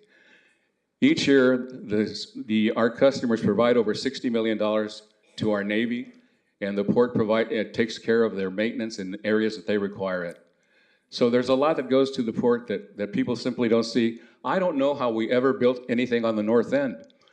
The 101 is the biggest polluter there is in Ventura County, and yet we built homes over there. The only reason the air is ever bad on the south side is because it gets blown over from the north side, and that's been proven. That's been proven. So look it up. You know, it breaks my heart to have to come here with the record that this port has for over 85 years of being a good neighbor and a good partner to everyone, to try and make sense of this. You know, because there is no sense to it.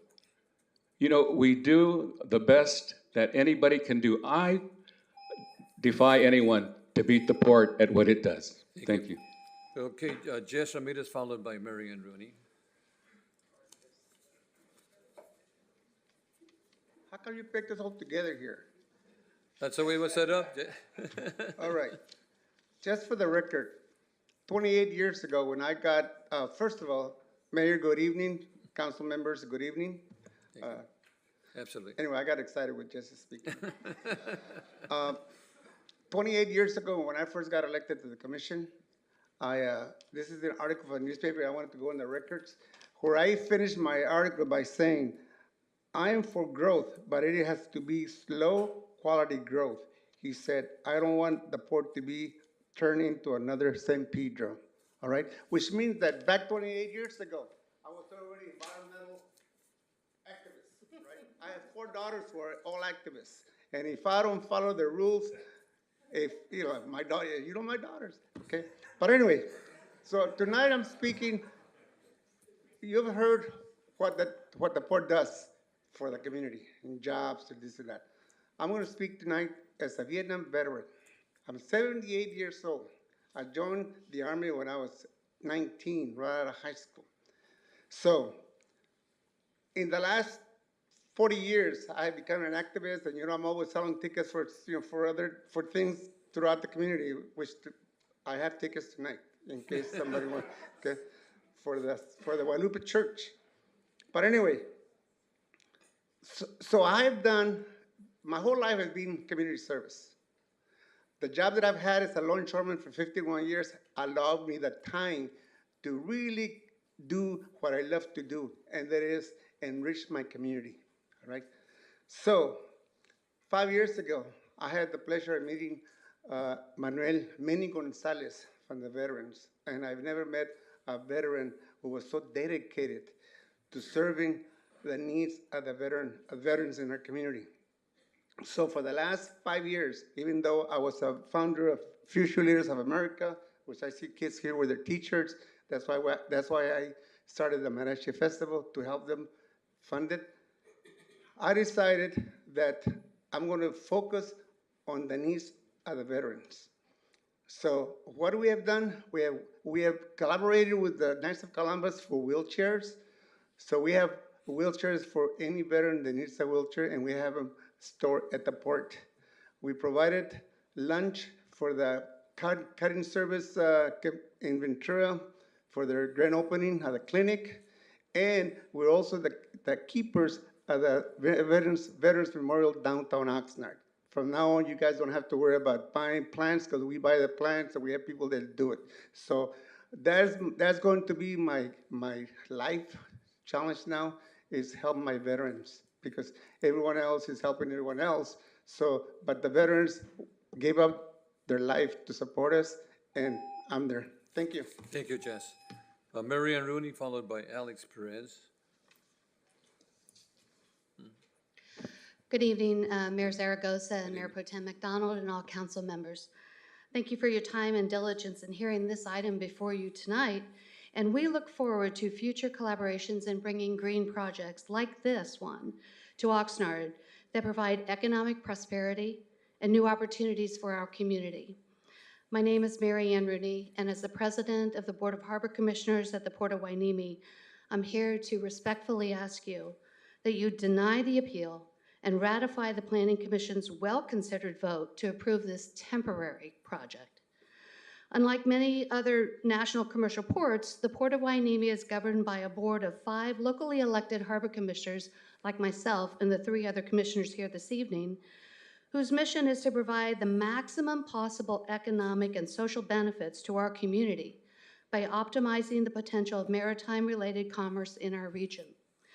Project 34 is a prime example of a project that achieves this mission, a project that supports commerce while reducing truck traffic in our community. Following our long tradition of community collaboration, openness, and transparency, we at the port have endeavored to go above and beyond the requirements of the state law for environmental review under CEQA. In partnership with your hardworking staff and well-qualified technical experts, we have prepared a comprehensive EIR at significant cost. Importantly, as you know, such an endeavor provides significant opportunities for public and community input, and the port earnestly believes the EIR and the limited project scope address all community concerns. Your Planning Commission reviewed the 1,600-page EIR with an additional 2,000 pages of robust environmental technical appendices and held an over 5-hour hearing listening to all stakeholders. Their decision to approve Project 34 represents a fully vetted and reasonable conclusion to help ensure that the port and its customers, who provide good-paying jobs for this community and our region, can optimize the temporary use of this private property, Zone Light Industrial. We respectfully encourage you to uphold the Planning Commission's actions. Thank you. Thank you. Alex Perez, followed by Pedro Toscano. Alex. Good evening, council members and Honorable Mayor Zaragoza. My name is Alejandro Perez, and I am a representative of the Southwest Mountain States Regional Council and a 20-year member of Local 805. We are here in support of the project moving forward. This project is the beginning of many projects to come in Oxnard and the Port of Hueneme growth that will put many carpenters, tradesmen, residents to work and recreate locally. As community leaders and representatives, we have a duty to grow the economy and develop better paying jobs with benefits for our workforce. Just in the area of Oxnard, we have around 1,200 members of Local 805, as well as our brother and sister tradesmen and residents who will benefit by working close to home with middle-class wages and benefits. These projects would also benefit the local economy with the much-needed financial boost and sorely needed economic growth. We would like the appeal to be denied and the project to move forward. Thank you for your time. Okay, Pedro Toscani.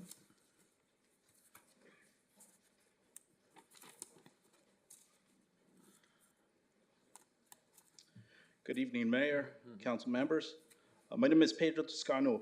I'm here accompanied by members of the Southwest Mountain States of Carpenters Union to speak in favor of the Port of Hueneme's temporary outdoor vehicle storage project that is slated for the first major port city of Hueneme in the bottom beginning corner of the Gold Coast. I would like to ask the Mayor and the Council to deny the appeal for the Port of Hueneme temporary outdoor vehicle storage. This is what the city needs. It meets the city's specific plan. We all heard the presentations today.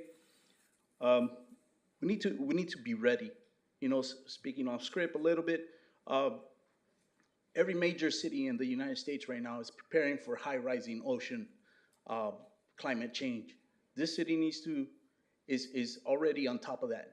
You know, we got the naval already in that port, and we need to be ready if, just in case in the upcoming term, we might face a economical downturn. We need to be ready when that upturn goes, for the influx of economical upturn coming this way. So the community will benefit with jobs to build locally, port jobs for the community that will generate and boost the local economy. Thank you for your time. Sincerely, Pedro Toscano, Special Representative for the Southwest Mountain States of Carpenters. Thank you. Okay, our next 5 speakers is going to be Jonathan Duran, followed by Sal Escobedo, Lucia Marquez, Sofia Magallon, and Mr. Ventura. Jonathan Duran. Hello, City Council members, Mayor. My name is Jonathan Duran, representative with the Carpenters Union Local 805. You're going to hear it echo again through tonight. We want you to deny the appeal and have this project move forward. Again, just great opportunities for local tradesmen, women, veterans, disadvantaged youth, and opportunities just to be able to work here locally. That's what each one of us as tradesmen and as organizations want.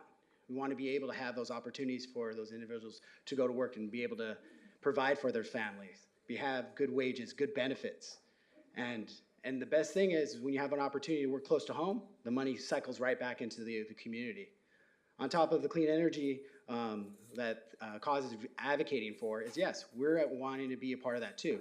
Solar, offshore wind, that is something that is going to be coming down the pipe real soon. Right now, the leases are going out right now for the offshore wind in Santa Barbara and San Luis Obispo County. Are there ports in those areas? No. The closest port is here. So it's an opportunity to be able to have these turbines and everything built here locally and be barged out to those locations. So that's another way that we can help have renewable energy and have another aspect of, hey, using the port at the best way we can, being good stewards to our community. But again, I would like to thank you guys for allowing me to speak. Thank you. Thank you. Okay, Saul Escobedo, followed by Lucia Marquez.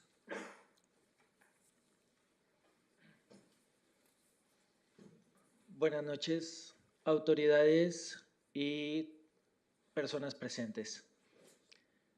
Mi nombre es Saúl Escobedo y tengo un año de haber llegado con mi familia a Ventura County. Soy proveedor del puerto de Hueneme como diseñador gráfico y artista visual. Cuando llegamos pusimos una oficina, un estudio de arte en Oxnard, en Heritage Square, y caminando por downtown, lo primero que me encontré fue el Teatro de las Américas. You want to go and translate? No? Madam? No? Okay. We can have a translator come Okay, up. okay, good. Go ahead. Go ahead. Síguele. Y fue el espacio del teatro, nos abrió las puertas a mí y a mi familia, a mi hijo, que ahora estudia en Oxnard College, y quien es también actor, y mi esposa también ha actuado en el Teatro de las Américas, y yo he actuado y dirigido. Somos Mira, una familia. espérame un momento. You want to translate at this? Go ahead. That So way I we don't move- lose it. Go ahead. I moved to the city of Oxnard a year ago, and I am a direct provider services digital media for Port Hueneme. And the first thing that I found when I came to the city of Oxnard, it was the Teatro de las Américas. Okay. Y Teatro de las Américas es un non-profit y uno de sus principales patrocinadores es el puerto de Hueneme. Entonces, Oxnard es una ciudad que ha abierto las puertas para mí y para mi familia, en donde nos sentimos en casa, y nuestras primeras impresiones han sido gracias al Teatro de las Américas y al puerto de Hueneme. So Teatro de las Américas is a non-profit organization, and it's supported by Port Hueneme. And this Port Hueneme has provided a way for my family to provide visual arts, and I would like for that to keep going and be supportive of it. Es un privilegio estar en la ciudad de Oxnard. Mi familia y yo buscamos mudarnos acá. Actualmente vivimos en Ventura y queremos mudarnos acá porque aquí tenemos toda nuestra actividad. Y el Teatro de las Américas es nuestra casa, y el puerto de Hueneme es parte integral de este movimiento cultural que se está dando en Oxnard, el cual sentimos, el cual hacemos nuestro, y creo que es evidente para todos que hay un cambio en Oxnard, hay algo importante que se está gestando culturalmente, y el puerto de Hueneme es un factor importante en ese movimiento. Gracias. So Teatro de las Américas has been opened the doors for me and my family, and we have been receiving the support of the community. We are happy to live here. I recently moved, and I live in the city of Ventura, and I would like for this project to keep moving forward, as it has benefited me and other people as well.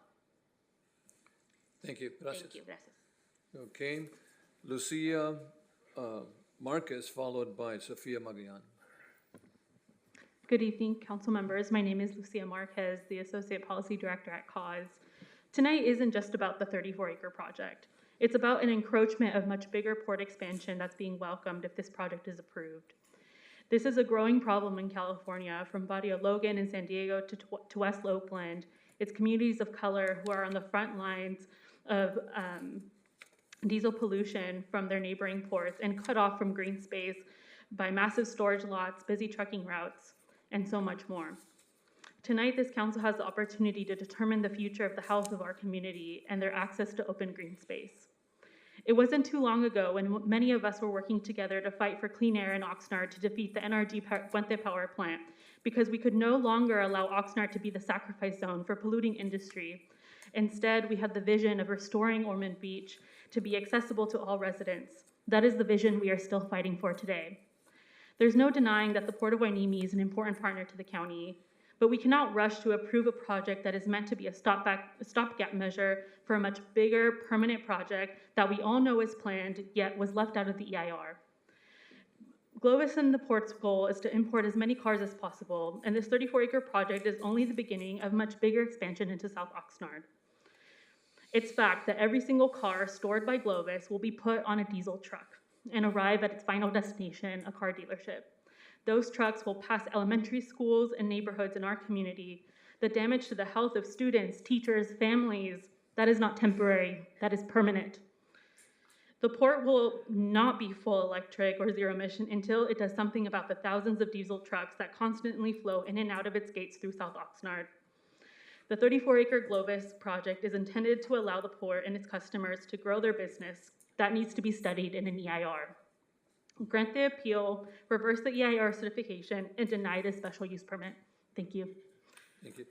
Okay, Sofia Magallanes, followed by Yurista Ventura. Good evening, Mayor and Council members. My name is Sophie Magallon. I am a resident of Oxnard and policy advocate with Cause. I am here today because the community vision for a healthy, accessible, and democratically led city of Oxnard is being threatened. Our vision for clean air in Oxnard and a healthy, safe, and livable environment for our children, family, and friends is being threatened. Our vision for Oxnard to no longer be in the top 80th to 90th percentile of pollution burden is being threatened. That's data from CalEnviro Screen 4.0. I urge you to stand up for the health and safety of South Oxnard residents and reject the final EIR and vote no on the 34-acre Glovis Port expansion. The proposed 34-acre vehicle storage site on Wainimi Road would bring more heavy-duty diesel trucks into South Oxnard near schools, community parks, homes, and healthcare centers, placing thousands of young children and families at greater risk of sickness that lasts their entire lives. Diesel exhaust is proven to be the #1 cancer-causing air pollutant, and exposure can result in lung function damage in children that lasts a lifetime. About a mile from the 34-acre project on Wainimi Road, there is Haycox Elementary School, Bard, Williams, Tierra Vista, Mar Vista, Parkview Elementary School, Wainimi Elementary School, Larson, and Hathaway Elementary School. Laying down gravel and putting up fencing may be temporary, but the health risks to our children and students are permanent and can never be taken back. The port will use cancer-causing diesel trucks to carry every single one of those stored cars at the 34-acre site to dealerships around the country, worsening the pollution and increasing cancer and asthma risks in Oxnard. In every portside community statewide, lives are being cut short by diesel pollution, and people of color in California are twice as likely to live near high levels of diesel exhaust. The state of California is putting a lot of money into electric trucks, and the Port of San Diego committed to 100% zero-emission trucks by 2030. They're Wainimi's main competitor, though the Port of Wainimi has yet to make those same commitments to phasing out the use of diesel trucks. Our vision for no more industrialization between South Oxnard neighborhoods and our beach is being threatened. Our city's vision of deindustrializing our coastline and transforming the Ormond Beach wetlands to reverse the legacy of Oxnard's coast being blocked by a wall of heavy industry is being threatened. The plan to use the last undeveloped land between South Oxnard and the coast to expand its imported vehicle storage for 60,000 new cars annually for 3 to 5 years. Our community does not want increased traffic by our homes and schools that threatens the safety of our children. This project is beside Ormond Beach, where the city and other agencies are allocating funds and working to restore a public green space for the community to enjoy and take their families. Wainimi Road already has heavy traffic coming from the port. Our community vision for full transparency and accessibility on planned projects for future development in Oxnard is being threatened. The goal of these corporations is to expand as much as possible without considering the health of South Oxnard residents with a permanent 250-acre logistics park. Thank you. Thank you. Yurista Ventura.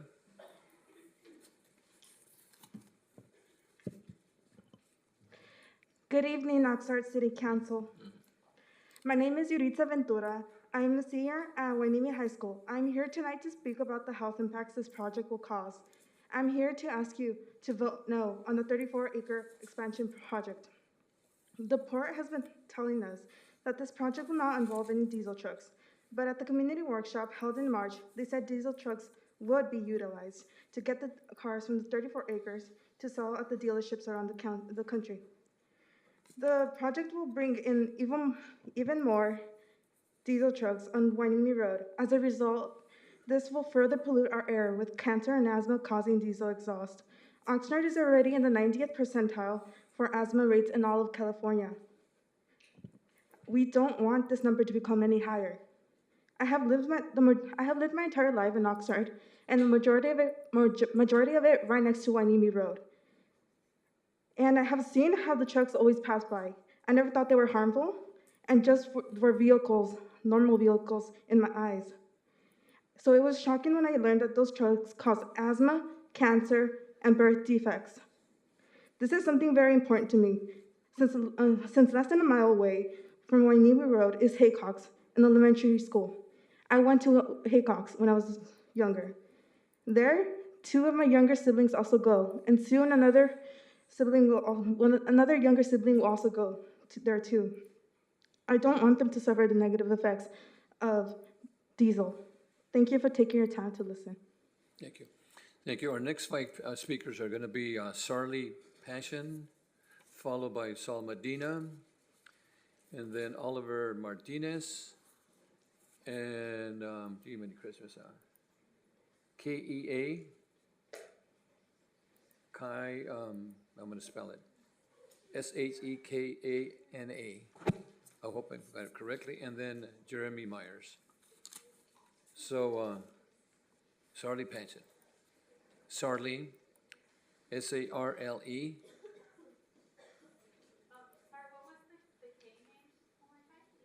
I can't. What? What was the K name? Saide?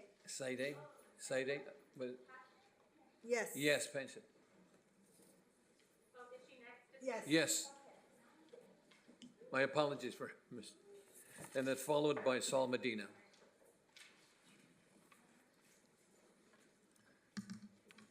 Good evening. My name is Zaida. I'm an Oxnard resident and a senior at Channel Islands High School. I'm also a president and vice president for multiple clubs at school, and through these clubs, I inform CI students about the risks and dangers the 34-acre project will bring, as well as other social environmental issues going on at Oxnard, because I know it's really hard for them to get educated and be up to date with issues. And through these clubs, I also provide them opportunities to help out our community, either through big or small changes. And our dedication and willpower to fight for our community's health is what inspires me to keep advocating for these issues.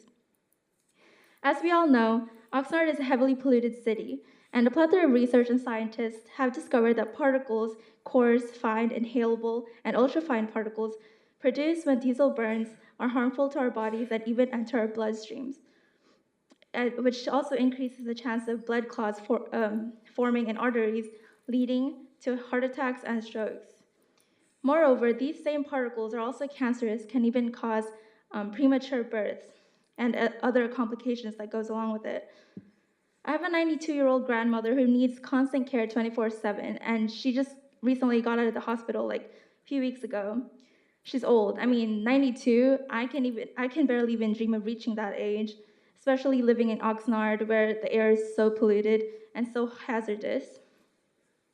She's already having a hard time with her physical health, and the air here is making it even harder for her to breathe, as well as increasing the risk of heart and lung problems.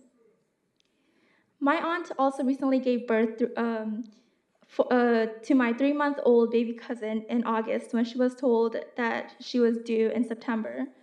And due to my baby cousin's premature birth, he was in intubation for a couple weeks, leaving my family and I worried sick. And I know my family isn't the only one suffering and won't be the only one suffering in the future. Our health is of utmost priority and should definitely not be jeopardized for a multi-millionaire corporation to profit. My health, my 92-year-old grandmother, my 3-month-old baby cousin, and everyone else's health in Oxnard is not in other people's hands to be put at risk. I'm here to tell you to vote no on the 34-acre project. We at Oxnard deserve to breathe clean air. Thank you. Okay, Saul Medina followed by Oliver Martinez.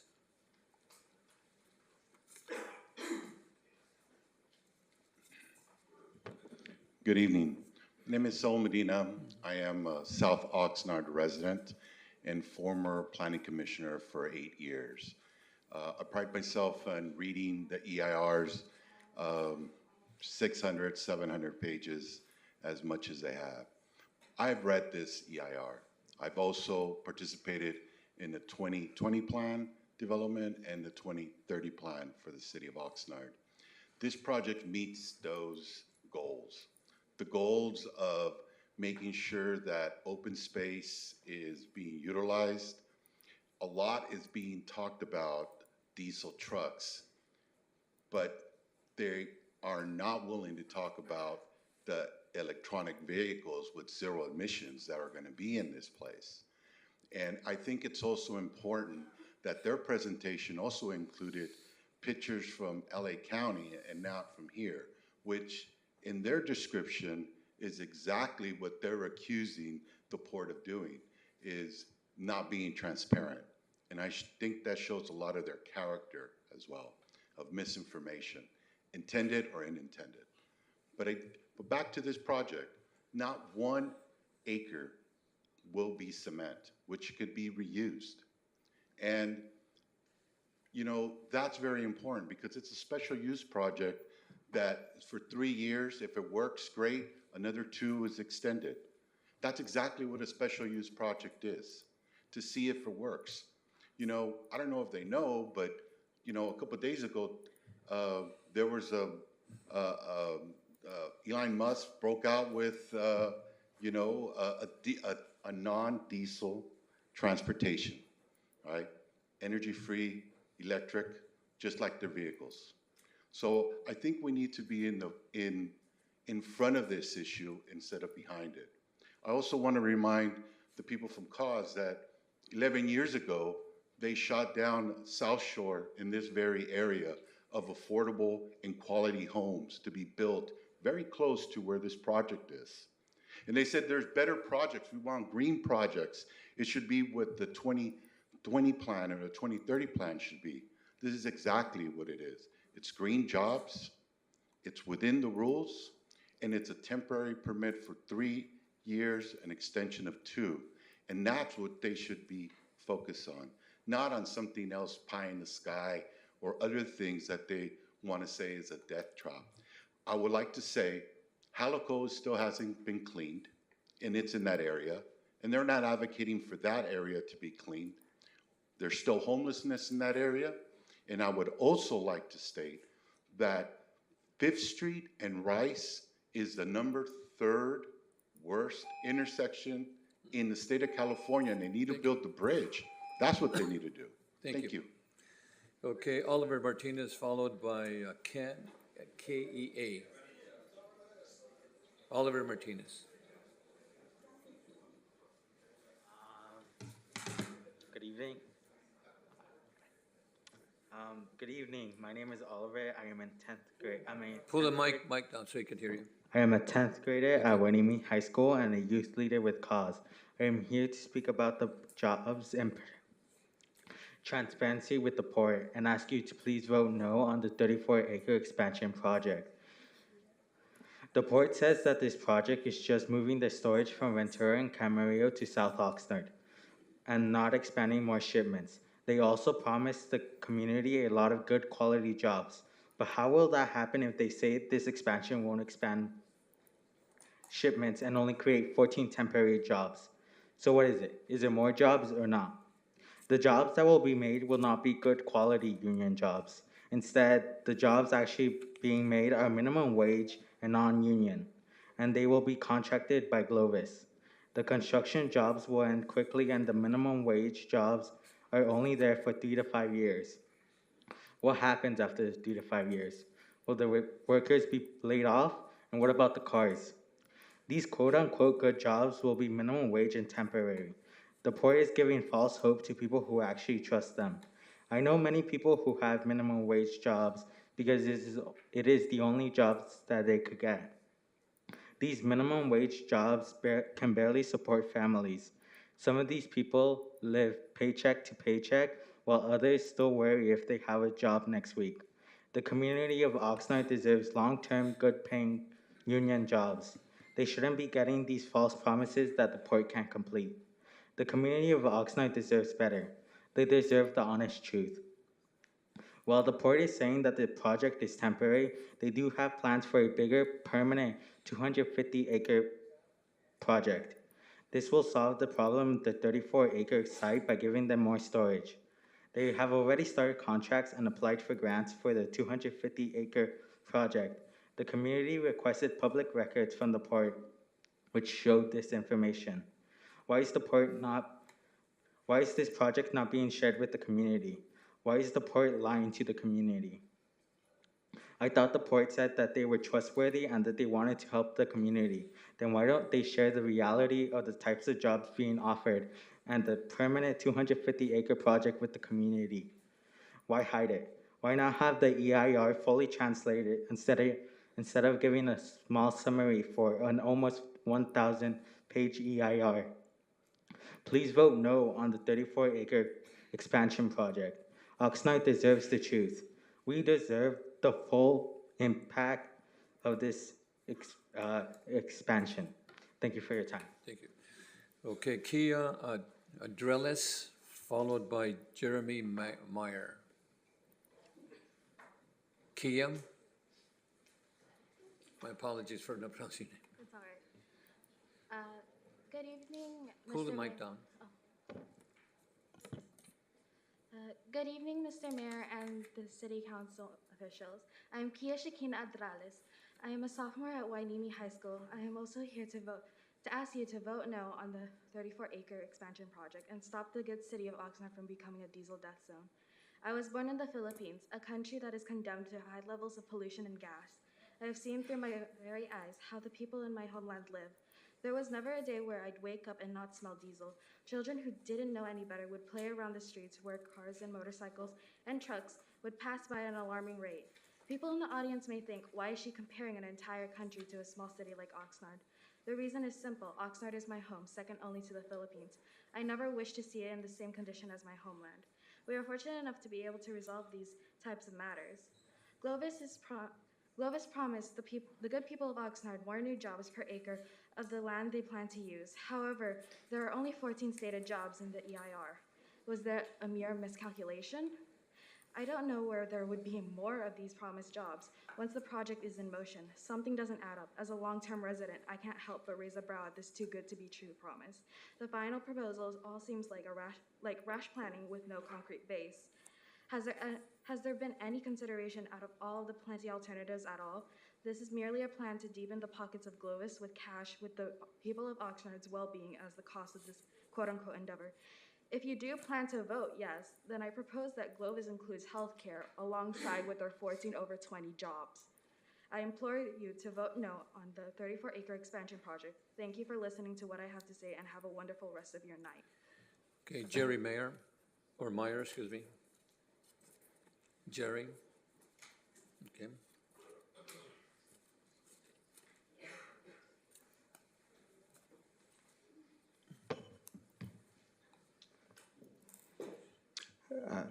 Thank you, Honorable Mayor and Honorable Council members.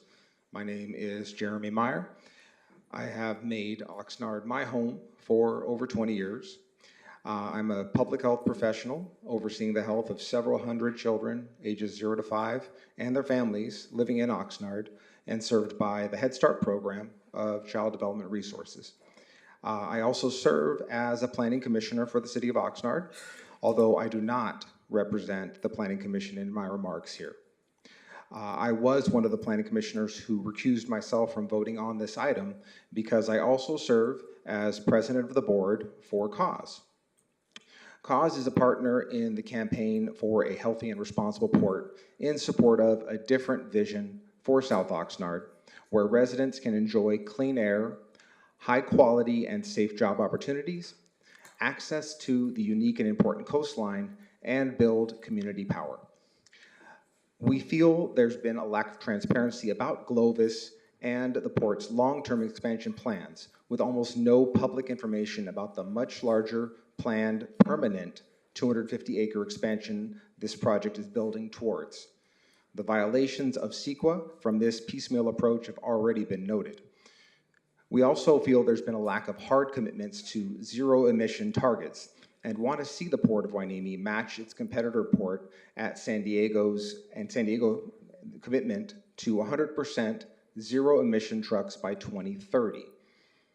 There's no question that Oxnard residents deserve access to high-quality union jobs. However, that's not what this project offers.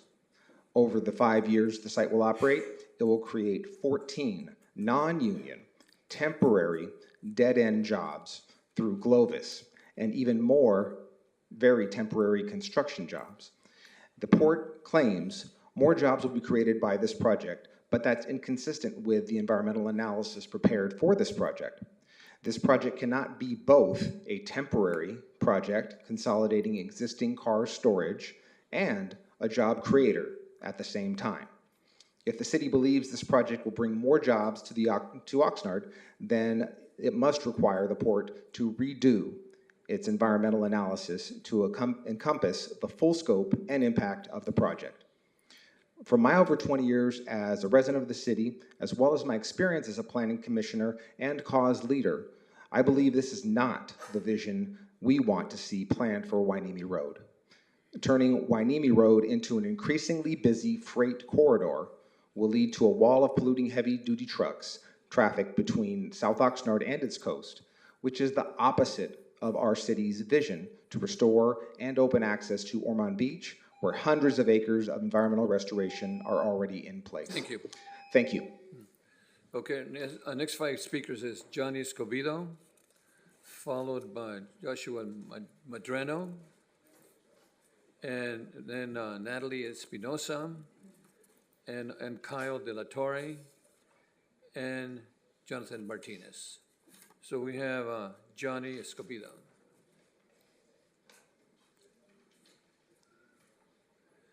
Johnny, you're up. Followed by Madreno. Good evening, council members, Mayor Zaragoza. My name is Johnny Escobedo. I'm a business agent for Iron Workers Local 416. In the Ventura County, we have over 200 members. In the city of Oxnard, we have approximately 45 members. By allowing this project to proceed, it will be a PLA project. A PLA project, unlike a lot of people are misunderstood, means that there are requirements of local hires, meaning that our members will be able to work on this project. And by doing so, you're reinvesting your own money, your tax dollars, back into your own community. So what better way to reinvest than to keep the work local? You know, people talk about, you know what, that there's discrepancies. There's gonna be discrepancies in everything. People say that, you know, diesel kills. You know what? There's other things in this world that are killing kids a lot quicker. You know, our focus needs to be on what we can do to better today for tomorrow. You know, diesel, it's just one of the many things that is going to destroy our world if we don't take care of it. But we have to take small steps to proceed.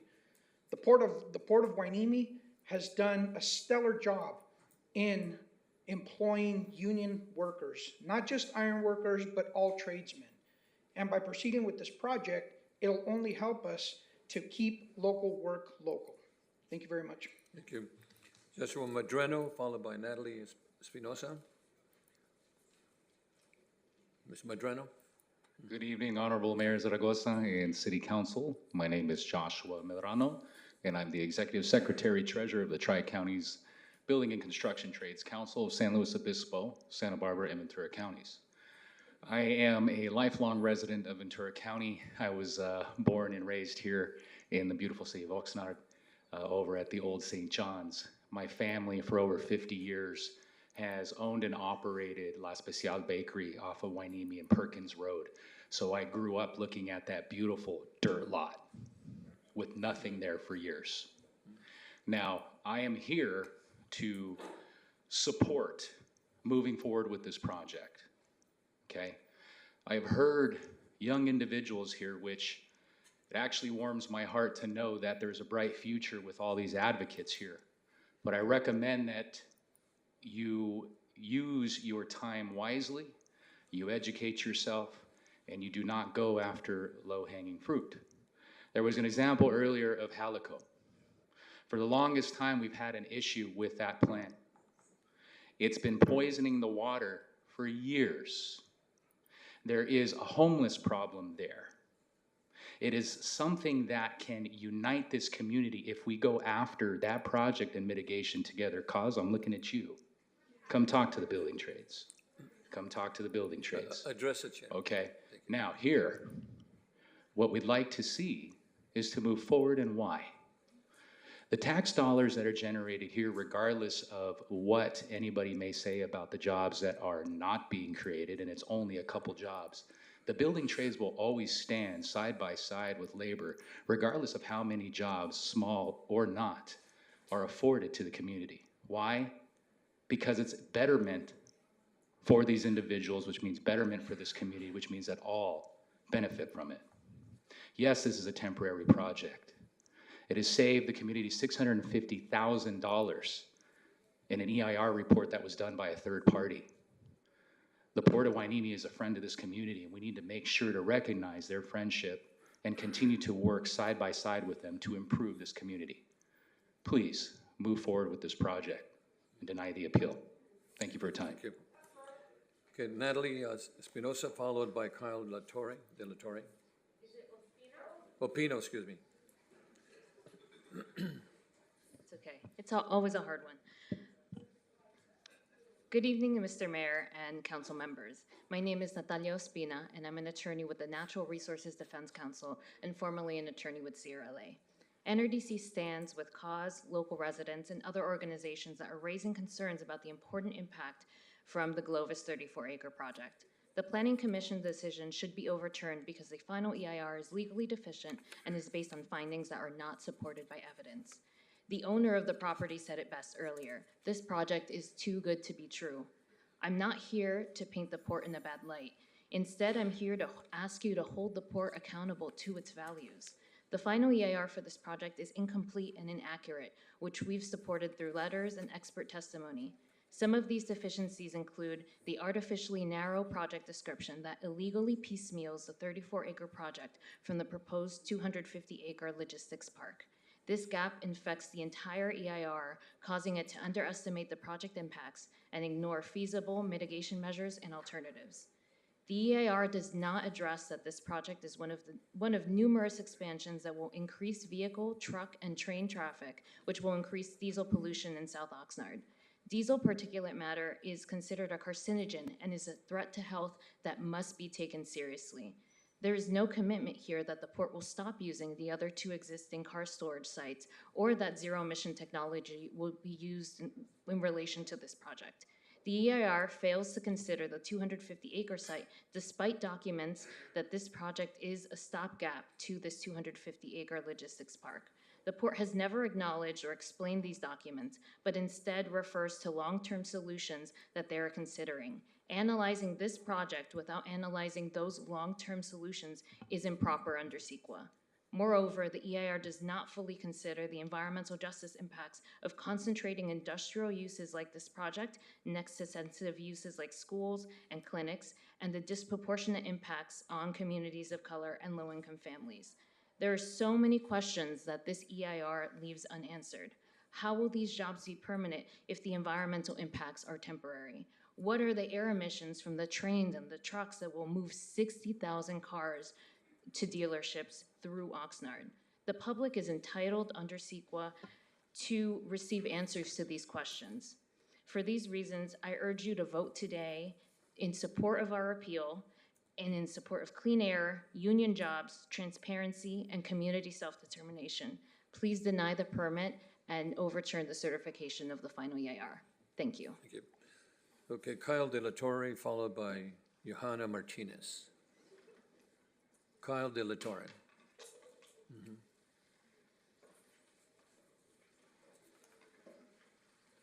Hello. Good afternoon. My name is Kyle Emanuel De La Torre. I was raised here in Oxnard. I love everyone here, and I will do anything to ensure their safety above all. One of the things that I believe many people that are pursuing and voting for the port expansion are missing is that the diesel air pollution would harm people. Voting to pass this project is also voting to approve harm inflicted onto others. This specific project would put our community members at an even more increased risk of developing cancer, asthma, and birth defects. No job is worth these negative consequences, much less for only 14 minimum wage, non-union temporary jobs when the negative impacts is more grave. As you hear me say these words, I wonder if you have ever had your favorite person in pain. Pain that could have been avoided and was caused by someone else's arrogant decision. What happens next falls on our leaders, you city council members. If I had the power to decline this project, I would, without hesitation, as I prioritize my community's health. I am doing the most that I can by speaking up at this important city council meeting. However, I do not have the current power like your vote has tonight. Your vote can be used to protect our residents and help keep someone's favorite person safe. City council members, I do not know how you are as individuals, and I don't know why you chose to enter office. But I know that each of you have a favorite person who you would do anything to keep safe. And I also know that as city council members, you are a leader. I hope that tonight you display quality leadership and you remember that as a good leader, it is important to prioritize the needs of who you lead over. And those needs include clean air. Thank you. Thank you. Okay, Johanna Martinez.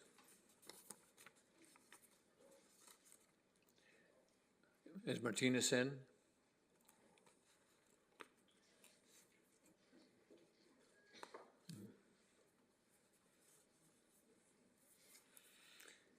I think we're missing Johanna Martinez.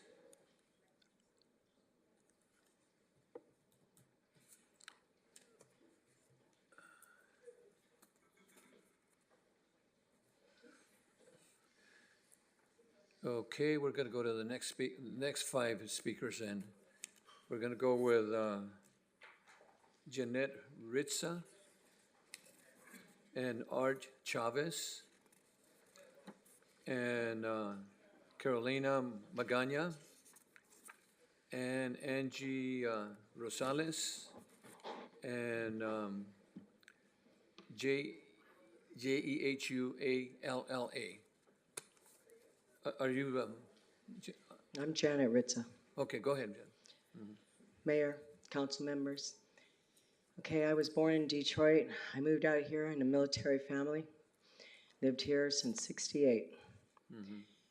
I've been working down at the port for 43 years. Throwing bananas, going through hard times with a lot of people out there. And the jobs there, they're available to everybody. It's done through mail. It's fair. These jobs that they're talking about, it's a temporary thing. And they need to go on with it. As many people, it's an echo. You've got the slag out there. You talk about the creatures. Their land, it's already polluted. You're talking about birds. We all care about that. But we also care about beautifying the south end. It seems like there's more attention to the north end. I've lived in Hueneme the whole time that I've worked at the port. I've had 5 siblings. I went to Hueneme High. I invite all these people to take a tour of the port. They hook up the emissions to the ship every time a ship comes in. Everything waits till that's hooked up. The diesel, you guys live in California. Have you noticed your taxes? Have you noticed your registrations? The diesels in these trucks have to change, and they have been changing. I work alongside these trucks every day from 6:30 in the morning till 4:45, and they're right here, and I know they've changed. So it's a good thing for the port to go forward with a temporary. It's temporary. People seem to leave that out. And I was really hurt to see pictures of LA despicably put in our port in that way. I've worked in LA. I've driven back and forth to LA. I've worked in San Diego and driven back and forth. But I'll tell you, when you get to Magoo Rock, you can smell the difference. We've got air. They don't. And people, when they come here and work here, they appreciate it. They say, man, you guys got air. It's not a joke. We do. We have good environment. And I wish these kids would, come and tour the port. It's open. It's open for everybody to come tour the port. See what is being done with the electric and everything. It's just, I think you should vote against the appeal. Thank you. Thank you. Okay, Art Chavez, followed by Carolina Magana. Good evening, council members. John Zaragoza. My name is Arthur Chavez. I'm a local real estate agent and a longshoreman, third generation California, Oxnard native.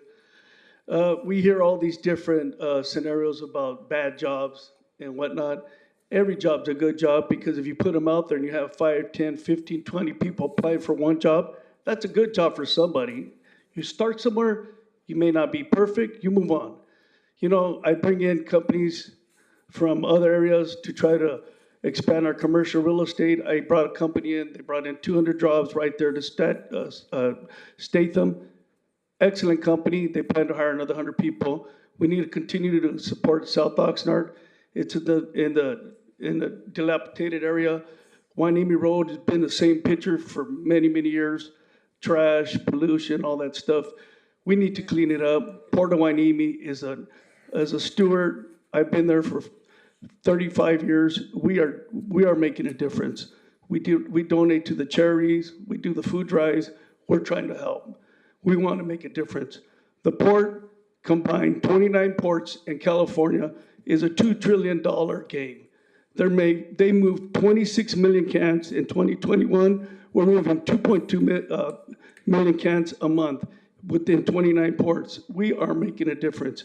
We are number 4 in the country, and we're moving things, and we're clean, and we are trying to be a good steward. Those are big numbers. When you see millions of dollars coming through that place, and we generate millions and millions of dollars, we're trying to make a difference.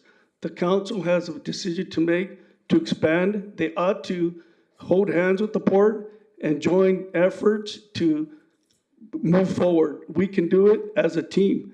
And all these young kids that go to college that don't want to work there, good for them. But somebody's going to work there. Their younger brother, their younger sister, somebody's going to get unemployed. You know, you have people that are retired that need these field jobs. Go drive the cars. If you don't like it, that's okay. It may not be perfect, but it's a job. It's going to bring jobs to our union brothers. Anything that breaks ground is union labor. When you don't have union protection, somebody like Elon Musk will come in and fire everybody. We don't need that. We don't support that. We are a union. We want union jobs. We want people to prosper. Everybody does.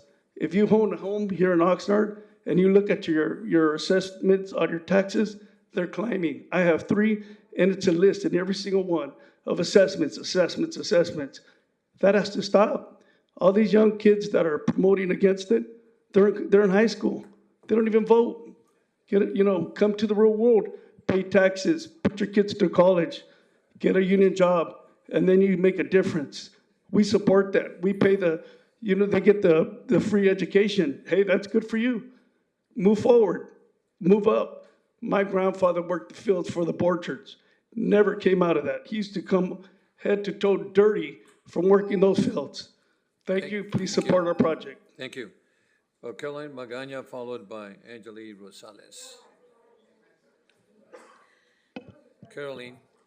Hi, good evening, Mayor and City Council members. My name is Carolina Gallardo Magaña, and I am a South Oxnard resident and a past chair of the South Winds neighborhood. I have spent many years serving the needs of local South Winds residents and by working to bring health, social, economic, and community services to residents that lack basic needs. I am here to support. I'm kind of reading a paragraph from a letter that I will give to you that I submitted to the city. I'm here in support of the port and why I believe in the port. At first, I was skeptical about it, but I asked for more information, which it was provided. I invited them to the South Winds neighborhood meeting back in 2019 for them to engage with the community, to explain about the project, and for the residents to have questions for them and for them to answer and nobody else. At that time, if I don't recall wrong, I also had COS present.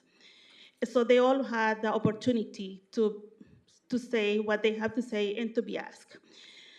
I believe in the port because they have submitted the EIR, and this really shows the good faith and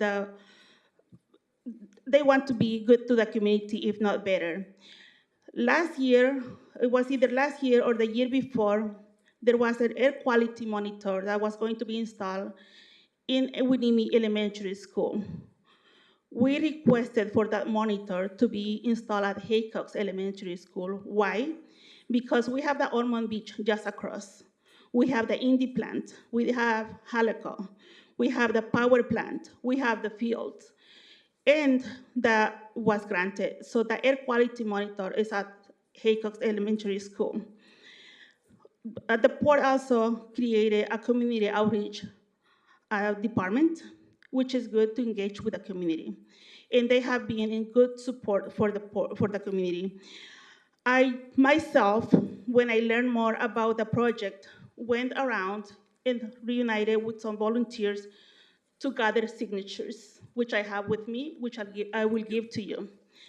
And these are original signatures of each person that we spoke, and we explained to them what this was about. We just didn't ask just for a signature. We explained to them. Not all of them agree. I will say maybe 5-10% didn't want to sign, and that was okay. They have the right to refuse that. So I will give this to you. These are original signatures, and then what should I give it to? You hand it to the clerk. Okay. Thank you, thank you. Oops. Yeah, so thank you for your time, and then I really believe in this project. Thank you. Thank you. Okay, our next person is Angeli Rosales, followed by, and I must spell the last name, A-L-L-A. Rosales? No. What? Jehu, Heu, A-I-L-A. Okay, yeah, go ahead. Hi, my name is Heu. I am a student at Oxnard Middle College High School, and I came to tell you to vote no for the 34-acre project. As this project, as we know, will involve trucks going around the neighborhoods of Oxnard, which could bring diesel pollution, which could turn Oxnard into a diesel death zone. I don't believe this is a way in which many of us, that people from Oxnard who will be affected from this act, want to live. A temporary act cannot be temporary for the people that live here. This could be a permanent. And talking about health-wise, such as we know, it's the number one source of cancer. It can have many effects on people. Especially for many of us young people that suffer through health risks such as asthma. This could be a heavy impact because students such as me walk through these streets going to school and going back home, and surrounding ourselves by such thing could put us at risk in our health, and that's why I came to say to vote no. Thank you. Thank you. So do we have a Rosales in? Okay. So our next 5 speakers are O'Day Moran, Mr. Smith, Tevin Smith, Bobby Martinez, and Dean, Jesus, hard to. Claxton. Claxton, it's hard to read, and then Cruz. So we start off with Moran. I'm sorry, the spelling is really bad here, but go ahead. Yes, thank you. Good evening, Oxford City Council and Mayor Zaragoza. My name is Odette Moran. Pronouns Okay. are they, them. Thank you. Yes, of course. And I am here as a South Oxnard resident and as a community organizer with Cause, and tell you to vote no on the 34-acre project and call for transparency. Because we know that these expansions will increase traffic on our streets. They will result in more trucks crossing throughout Oxnard, impacting the air that we breathe with cancer-causing diesel exhaust. Last year, we worked with USC to learn about the impacts of diesel. We borrowed air monitors with a diesel marker and air monitored across the city of Oxnard. Seeing how those numbers of pollution drastically spiked from just one car or one truck passing by really helped me understand the significance of the air pollution that is caused by trucks such as the ones that are currently used. And did you know that having diesel is extra concerning because the particulates are so small that they can enter your bloodstream, and that's how they can get into your lungs, your heart, your brain, and impact in so many ways across our body. And even the short amounts near diesel exhaust can cause headaches and stomachs, even if you're standing there for an hour or so. Learning about these impacts truly hurt, but what's really more concerning and what hurts even more is this lack of transparency. We have said it again and again that the FEIR is flawed because it does not have all of the impacts from this expansion. The question of where do these cars go after these 5 years? Here there is a document that we had blown up. This document shows the 34-acre project as a stopgap measure. A stopgap measure meaning a placehold until something bigger can be planned. It is said an immediate stopgap land measure is required while longer-term accommodation near port is critical. It also says that permitting for this temporary use is being fast-tracked so that more money can be made. And again and again, after we as a community read these documents and more documents like this one, we really saw that this FEIR does not include the full impacts, knowing that this is a solution to a bigger challenge for this much bigger project.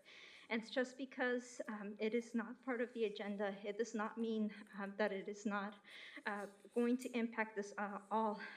And that's why I'm here to stand with this grounding vision that calls for transparency, that calls for clean air for all of our community, that calls for deindustrialization of our South Oxnard neighborhoods, because we deserve to have a life that allows us to breathe clean air. Thank you so much for your time. Thank you. Okay, next speaker is Tevin Smith, followed by Bobby Martinez.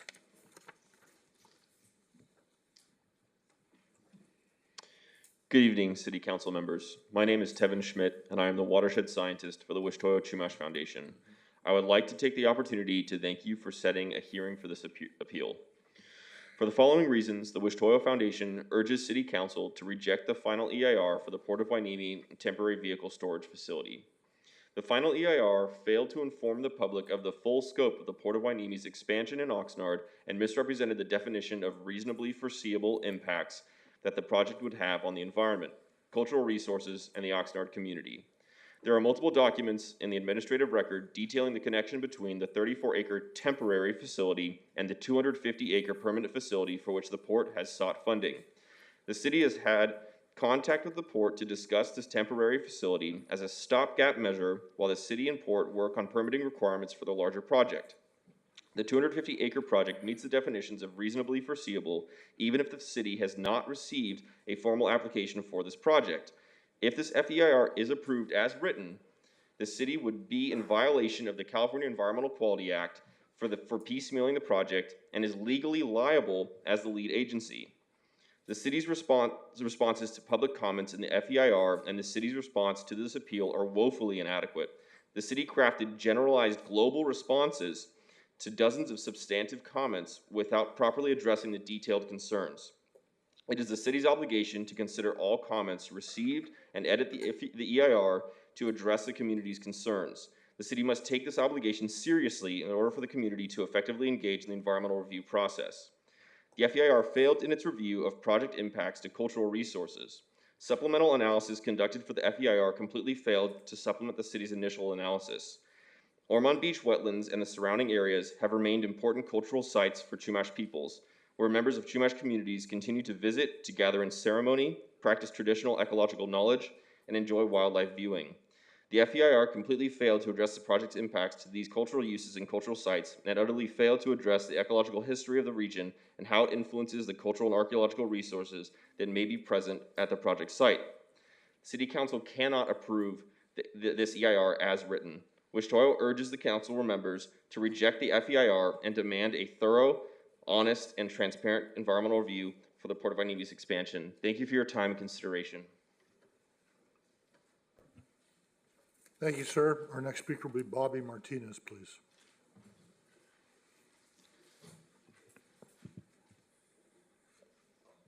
Whenever you're ready, sir.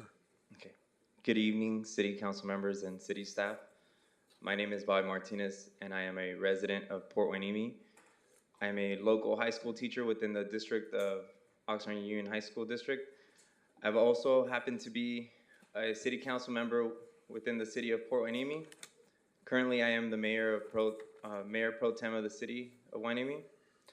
As an educator, a local community leader, and an environmental activist, this is an important issue to me, which is why I'm here to show my support for the Port of Hueneme, one of the county's biggest assets.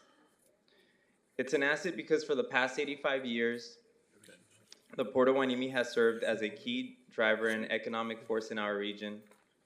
They have done so much for our community, and I'm not just talking about Port Hueneme, but Oxnard and Ventura County for that matter. Having a port close to home is something to be proud of, and we should be supporting them.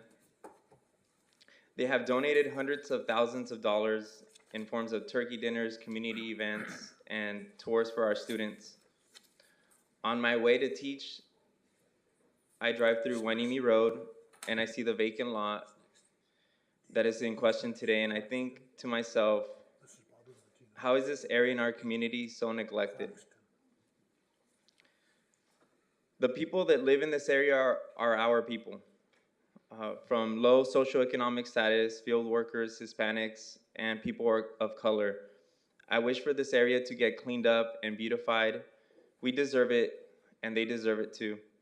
It is my understanding that this structure will not only help the Port of Hueneme grow, which will result in more jobs and tax revenue for our cities, but also additionally, it's going to beautify the area that I have mentioned that has been neglected. It's going to make South Oxnard prettier, nicer, and safer, with lights, plants, trees, and maybe even an art mural that will one day make us proud to drive down Hueneme Road. I don't see any environmental impacts that would negatively affect our community, especially because the port has continued to reduce its greenhouse footprint, and in my opinion is leading the way to a better, safer, and greener world. I'm an advocate for clean air, but stopping this project is not the answer. Thank you. Thank you. Dean Coxon, followed by Marble Cruz.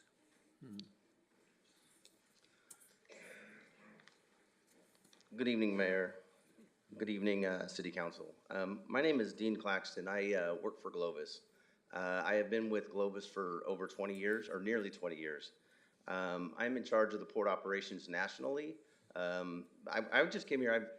I had so much written down and everything I wanted to say, but I'll tell you, my eyes have really opened up here listening to a lot of the different views, some of the things that just aren't true, and some of the things where I got to see the port on how they outline the plan. I tell you, I have worked with many, many ports nationally, and this port cares about this community so much. What I have seen across the nation, and I am just so impressed of the due diligence they've done on this project. I have worked on major projects throughout the U.S., and they have done just an amazing job. I can tell you, you know what, I am so proud of all the workers at our port now. They are great jobs. They're jobs that with great benefits. I am proud of all the work they've done, especially through the pandemic and difficult times. I am proud of the company that we work for, Glovis. I was going to come up here and talk about all the green things that we're doing, but I think that we've kind of set, we've made that point, and I think it's more important to spend the time and listen to the community here, because I've really, everybody has their opinion. I appreciate it, and I've enjoyed, listening to both sides as far as some of the concerns. I'm not going to come up here and argue those, because I think there's a misconception on some of these, what's being said or what our plans are. This is a temporary project for us, and we are pleased to continue to partner with this community and the port. Thank you. Thank you. Okay, Ms. Cruz. Hi, my name is Morelli. I am a sophomore at Oxnard Middle College High School. I'm here again to tell you to vote no on the 34-acre project. I understand that perhaps you do not live on the other side of town, but there are residents that live near truck routes who have to breathe polluted air daily, and it will greatly affect their health. Put yourself in their shoes. Think before you decide. If you heard about how the 34 acres and even more projects are being built, how would you feel, knowing it could affect your health? Or what if you have a family member who lives in a polluted neighborhood? Think about them. Think about how their health could be affected because you decided it's okay to build a 34-acre. Last time there was a meeting like this, a high school teacher from Wainimi came up and talked. She brought up how they wouldn't do this in a white neighborhood. And it's true. You don't see this in Thousand Oaks. You don't see this in North Oxnard. Thousand Oaks is beautiful with pleasant roads. North Oxnard is also beautiful. It's not as polluted as the other side. When I brought this up to two of my friends, they didn't understand how you guys could have said yes. They didn't understand how you guys could let them build something that can affect their health. Oxnard already has a high rate of diesel exhaust, and we have to breathe the polluted air daily. Diesel exhaust affects the community badly, especially the health of the people that live by the industrialized zones. I understand that the people who are saying you guys should build a 34-acre project say it doesn't affect their health, but that's not true. There's many people out there who have said it affects their health, yet you want to ignore that. Please vote no on the 34-acre project. Thank you. Yeah. Thank you. Okay, our next five speakers are going to be Gazelda Gonzalez, followed by Anthony Mireles, and Pat Brown, and Brenda Heredia, and Danielle Aguirre. Okay, Griselda Gonzalez. Hello, my fellow city council members. All those who support the poor and green jobs, please stand up. My name is Gisela Gonzalez, a Mixteca living with community in South Winds. Let me tell you a little bit about my parents and community. One day they woke up and decided to take a chance to change their lives.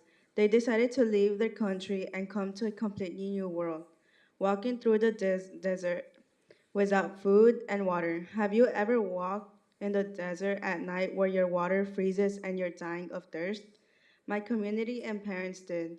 Their journey was full of uncertainty. Reminds me of why we are here today. As we face this new green world full of uncertainty, why don't you take a chance just like my community did, to do something so different that everyone will have something to say about? A temporary project that will clean up South Oxnard. Who invest in South Oxnard? Who invest in South Oxnard anymore? Not you or anybody. Do this for the people that matter, who are not even in this room. The indigenous immigrant community that makes Oxnard what it is. Those who have lowest income in our country. Are you going to take this chance away from them for their children to have high-paying jobs? Are you going to deny me the opportunity to become the first indigenous longshore woman? I urge to take a chance to approve this project. On another note, take a step back and hear the comments against the project. Diesel death zone. Someone said that the longshoremen who works at the part are generations of the same before them. So they've been working there all their life, and if they are working at a diesel death zone, shouldn't they be dead and not working there anymore because of health issues? I see them as the most healthiest people. There are confusing pesticides, health problems with emissions from the port. But they wouldn't know that because they don't know on the fields like I do and my community. Don't believe in lies and go out there and see for yourself. Approve this project for working immigrant. Get them out of the strawberries field. Thank you for your time. Thank you. No clapping, thank you. Anthony Mireles, followed by Pat Brown. Thank you. Good evening, Honorable Mayor, Mayor Pro Tem, and members of the City Council. My name is Anthony Mireles. I'm Business Manager at Labor's Local 585, representing 1,000 union construction workers. About 400 to 500 live in Oxnard, and majority in South Oxnard. I am a taxpayer and resident of Oxnard, 54 years. Live on Channel Islands, 2 houses from the corner there, and it's one of the most busiest traffic boulevards we have here. We have traffic, diesel trucks coming through every day, going to the Bonds, to the Rouse. We have the bread factory. We have Statham, which is an industrial area, but I don't know what the asthma rates are there or anything else. But we are here for our workers in our community and for the hardworking families of Oxnard. This project is about jobs, about helping our community, and the country's transition to electrical vehicles to reduce carbon emissions and reliance on fossil fuels. We've had partnerships, and we're working with CFROG and different environmental groups with the transition to the green jobs. This is about a real possibility for future alternative power projects and economic development that will benefit for all of us and our future generations. As your staff presentation summarized the Planning Commission, this project is for temporary vehicle storage facility with a 5-year limitation on a site that is currently vacant and undeveloped. Contrary to statements received in opposition, this is a fixed-term project, and upon expiration of leaving behind the perimeter fencing, landscaping enhancements and drainage improvements. Furthermore, the Planning Commission added enhanced conditions to ensure the site is returned to its original condition. Noteworthy, the proposed project is consistent with the City of Oxnard's 2030 General Plan, and also significant for the Planning Commission for this project is also consistent with the city zoning codes. As stakeholders, we appreciate the time to review the mitigated declaration for the 50 days and the extra 2 weeks to review the EAR. What is more, there is no identified class or significant unavoidable impacts, and the final EIR includes a mitigation, monitoring, and reporting program, as well as conditions of approval. Although we appreciate the perspectives and public comments for those in opposition of this project, as fiduciaries with public trust, interest, in public land use, it is your objective to approve or to deny projects on the grounds that they are found to be consistent with the city's 2030 general plan and zoning. Bottom line, that this proposed project has been found to be consistent with the existing general plan and zoning code as outlined with the staff report. There is no legal or statutory reason as to not accept the staff recommendations and not approve the proposed project. For this reasons outlined, the Labor's International Union of North America, Liona Local 585, urge you to deny the appeal of planning and zoning permit located at the southeast corner of Wainimi Road and Perkins. We support the project for future green jobs also, because this is going to be open to offshore wind. Today we had auctions. It's reaching up to 100 million in different zones, and the opportunities are. Thank you, Anthony. Okay, Pat Brown, followed by Brenda Heredia.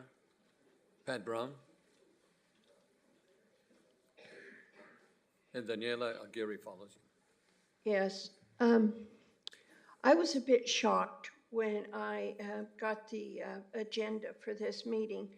I thought that we were going to have several other meetings in meeting rooms to discuss a lot of what's been happening recently and what the new plan was. But that's not happening. What you want to do is you want to vote on this tonight to make a final decision of, are we ever going to have Ormond Beach as it's supposed to be, or are we going to have it as a car lot? That's basically what we're coming into. And this is going to ruin the soil.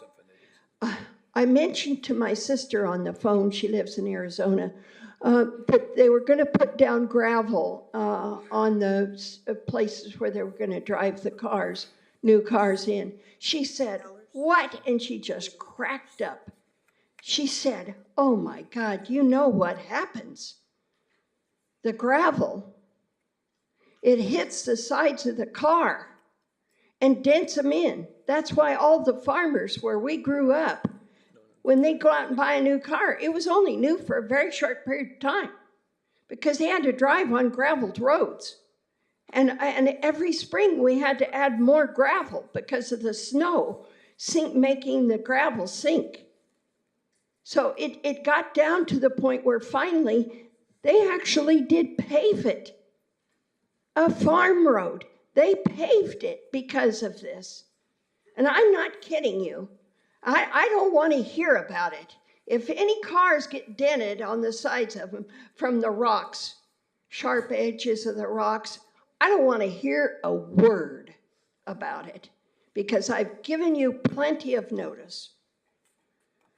There's a number of other things that are of concern to me. The denial of the appeal. Why does this have to come so soon? Why can't we have further discussion? We shouldn't have even gotten this way. And the place where you drive in and out of there should not be where you want it to be, because that then prevents any anybody from going down there to Ormond Beach because they can't get through because of the traffic between Hueneme Road and Perkins intersection. Holy moly. You're going to have cars coming out every few minutes and going in and coming out. How are we going to have, it just ruins the whole idea of this being a nature place. Thank you. Thank you, Pat. And I would love to get together with you and show you photographs. I have them. Thank you, Pat. Of what the plan is. Thank you. And they are gorgeous. They are breathtaking. Thank you. We could be Thank- a Pat, place for people to come and spend money, Thank you, Pat. stay in the hotels, eat in the restaurants, and improve our whole image. Pat, But no, time's we're up. not going to do that. Time's up. Order, please. Okay, Brenda, followed by Danielle Aguirre. Good evening, Mayor Zaragoza and council members. My name is Brenda Heredia, and I am a board member of Nyland Promise, a nonprofit organization. The Port of Hueneme has collaborated in many outreach events with Nyland Promise and the disadvantaged community of Nyland Acres. The Port of Hueneme has promoted different internship opportunities for our youth and has also provided school supplies to students to help them succeed in school. They have also supported our internet project. Nyland Acres has been a community that for many years had been forgotten, but the Port of Hueneme stepped up to help out our community. The temporary port expansion project will bring more jobs and profit to continue to help other communities just like it does with Nyland Acres. The port is a valuable community partner. I ask that you deny the appeal and support the temporary project. Thank you. Thank you. Okay, Daniela, next. Hi. Hi, good evening, Mayor and council members. I'm here to please ask you to vote no on the 34-acre parking lot expansion. I am a resident of South Oxnard, and there's other things that could benefit Oxnard more than an upcoming 200-acre parking lot that would take away a great amount of the fields. Did you know that power grid systems are running low on electricity throughout the nation? Therefore, are we able to charge or fuel all those electric or gas cars? All of us need to reconsider our ways of transport. We need more bus transport and walkable streets and train routes. Cost organization actually created more public transportation in Santa Paula recently. Oxnard is very industrialized that we already have 2 gas power plants in its beaches along with other factories across the city, like the paper mill and Procter & Gamble. You would not see this in Camarillo or Thousand Oaks. Even reaching Ormond Beach, there is no sidewalks. Those 34 acres are contaminated all around by the Helico Superfund that EPA stated it has bled into groundwater. It needs cleaning up, plus it is wetlands. Most of Port Hueneme trucks are diesel. Oxnard neighborhoods are in the top 90th percentile of asthma in the state of California. One time, riding my bike on Hueneme Road next to the shopping center, I could not take the southbound bike lane because it is non-existent and has a ditch running next to it. And there were already too many semi-trucks transiting it, so I biked on the sidewalk, but then a cop in a motorcycle stopped me and gave me a $200 ticket, which I had to pay. There's already storage sites in Haycox that has Maseratis. No one needs Maseratis. These corporations have plenty of money to build safer, less harmful projects. Oxnard is targeted by industrialization in coastal areas like the Point Magoo base. When me and others of my friends commute to CSUCI going from Hueneme Road to Lewis, we get stressed from the semi-trucks carrying cars. Thus, and throughout my life, I've often taken public transports and for several years commuted in my bike. And also, couldn't there be other nearby ports, such as making one in Santa Barbara Harbor? And there's more ports in Oregon and Washington that we could probably work on. And thank you very much. I appreciate your time. Thank you. Our next 5 speakers is Haley Ellers, followed by Carrie Assist, and then Kathy Weatherman, and Lucy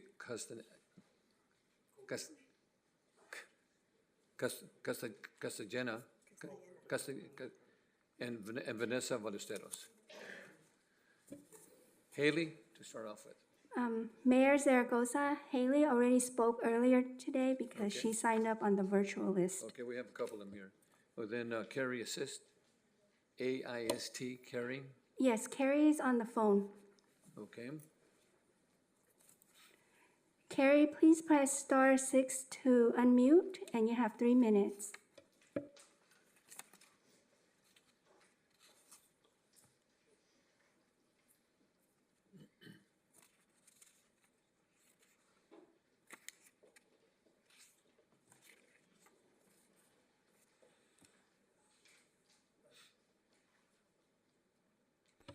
Carrie, please press *6 to unmute yourself.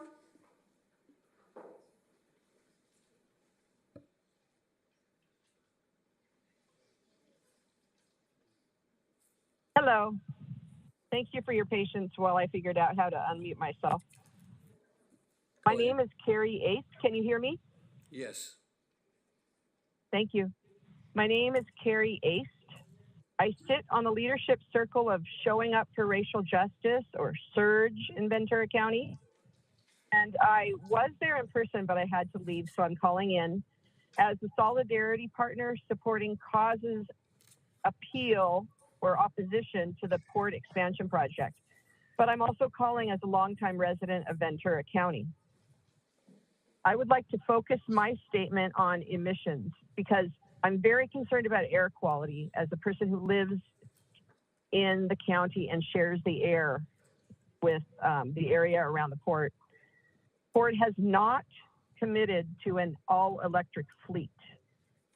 Please keep that in mind. They are spending a lot of time and money to promote themselves as the greenest port around or in the country, but they have not yet immediately jumped on the best way to improve air quality in the community surrounding that site. There are all sorts of what they consider valid reasons and studies that need to be done, et cetera, but ultimately they need to act now to get that done and put aside the expansion until they have set it up.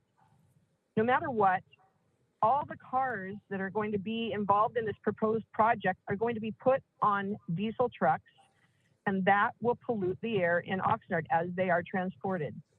I personally have stood out on the road where those diesel trucks wait to unload the new cars they're transporting, and let me tell you, it is terrible to breathe that air. The impact on people's lungs is permanent. That is not temporary. Despite the assertion that this is a temporary project, it's not temporary, and this is not how a good neighbor acts. They should get everything set up properly first to truly be green with regard to the impact on people's health, and then consider whether to go ahead. And to please look at all of the other impacts before the expansion starts. Now, the Port of San Diego, Port of Huenemi's biggest competitor, they actually have made a commitment to zero emissions. Zero emissions? Why hasn't this port? The port can't call itself the greenest port until they ensure that all trucks that come in and out of their gates have zero emissions. This FEIR does not consider impacts to air quality and pollution from diesel trucks, and it avoids consideration of alternatives to alleviate the pollution burden on South Oxnard neighborhoods. It is not fair to South Oxnard that everyone thinks it's okay to keep 18 polluting there. seconds. Thank you. I'm urging Oxnard City Council to reject the final FEIR, or the final EIR, and to vote no on the 34-acre port expansion. Thank you. Thank you. Kathy Weatherman, followed by Lucy Cartagena, and then Vanessa Ballesteros. Kathy? Mayor Zaragoza and council members, I'm Kathy Wertheim, and I represent Gold Coast Veterans Foundation. We've been helping veterans in Ventura County for 16 years. There are more than 40,000 veterans in our county. We help with needed services such as helping homeless veterans to get into housing, help with finding good paying jobs, and helping them receive the benefits for which they qualify through their service to our country. We get calls from out-of-town veterans all the time who are thinking of moving here or moving back here after they did their service here. They ask, is the community friendly to veterans? Yes. Are there jobs for veterans? Yes. Are there jobs for our children? Yes. Port Hueneme does great work hiring veterans. Gold Coast Veterans Foundation appreciates those well-paying jobs at the port. The dollars that are earned here are spent here, and they recycle throughout the community. Gold Coast Veterans Foundation is proud to support the port. We ask you to support Project 34 and deny the appeal. And I'd also like to say something personally. This is the second time I've sat through this. I totally applaud you who are our elected officials, because I can't imagine doing this twice a month. There is not enough money. And the thing that I would like to say, especially to those who may not have started working yet. Please address the chair. The high school students. Thank you. Please don't diminish minimum wage. There are many people who are very proud to serve in their minimum wage jobs. Our minimum wage next month goes up to $15.50 an hour. That's more than $2,500 a month. That's more than $31,000 a year. For me, I was a security guard overnights while I was taking college classes. And that kind of money makes a difference. And when you have a job that's an overnight job and 10 minutes of the hour you're walking around a parking lot and the rest of the time you get to study for your college classes, that's a good job that makes a difference to people. So I would like to say that when you diminish minimum wage, you diminish the people who are working for minimum wage. I guarantee you there's 14 people who are within walking distance of that job who would like to not have to get into a car and commute, and who would love to have those jobs that some people are disdainful of. Thank you. Thank you. Lucy Cartagena, followed by Vanessa Buenos Aires. I heard you chop up my name. I'm sorry, Lucy. Hello, you guys. Good evening. And beforehand, Merry Christmas. Gabe, Merry Christmas. Let me put my readers on, you guys. I'm of age now. So I'm here in support of the port, as you can tell. I wasn't going to come out and talk. I haven't been talking on the subject, only because I was hoping everything would play itself. I seen it go to planning. It's sufficed everything it's supposed to be doing by legalities. My only problem is the lies that have been given to the youth that have come out here actually verbatim, repeating the same thing over and over and over about diesel, about all this stuff. I don't know if they're aware that the governor is going towards cleaner air. We have to, by law. Driscoll's down the street is now purchasing all these electric vehicles. We're all going green. It's not so much about that Oxnard is this Hong Kong of pollution. We're not. Our air is good. I looked it up, and it was very curious, but we're not going to have that problem. I think the main problem is that's an empty lot, and the city of Oxnard has a problem with empty lots and doing nothing with them. We have to go and grow. You guys are very well aware, I took that empty lot on 6th and C Street and put art on it. Why? Because our city has empty lots. We don't have empty lot tax, but we want to keep ugly property and keep it ugly. So I guess my other question is, if all these awesome minds could come together and think of a solution and get it ready for the 5 years then, can they come up with the solution? Because all I hear is, don't do it, but no reason why not to, and no reason what to do instead. What is the instead? They don't have an instead. So I think that's the main thing. It was plenty of time for over 2 years to sit at the table and start working on the instead, or maybe this, or maybe that. But now we're here. So now you're tasked to follow the law, to do what should be best, and more importantly, what is best for the community, green, environmental, and growing. This is what's good. This is what's good for the community. This is what's here now. And what can be done later, we can bring it back to the table. I understood cause to be Central Coast united for a sustainable economy. We're not united right now. So maybe we can work on that. Bringing out other past, Caesar, Jeremy, all friends of mine coming over here, we're not united. Let's bring it to the table after this and unite. Thank you. Okay, Vanessa Vanestros? Vanessa? No, Vanessa?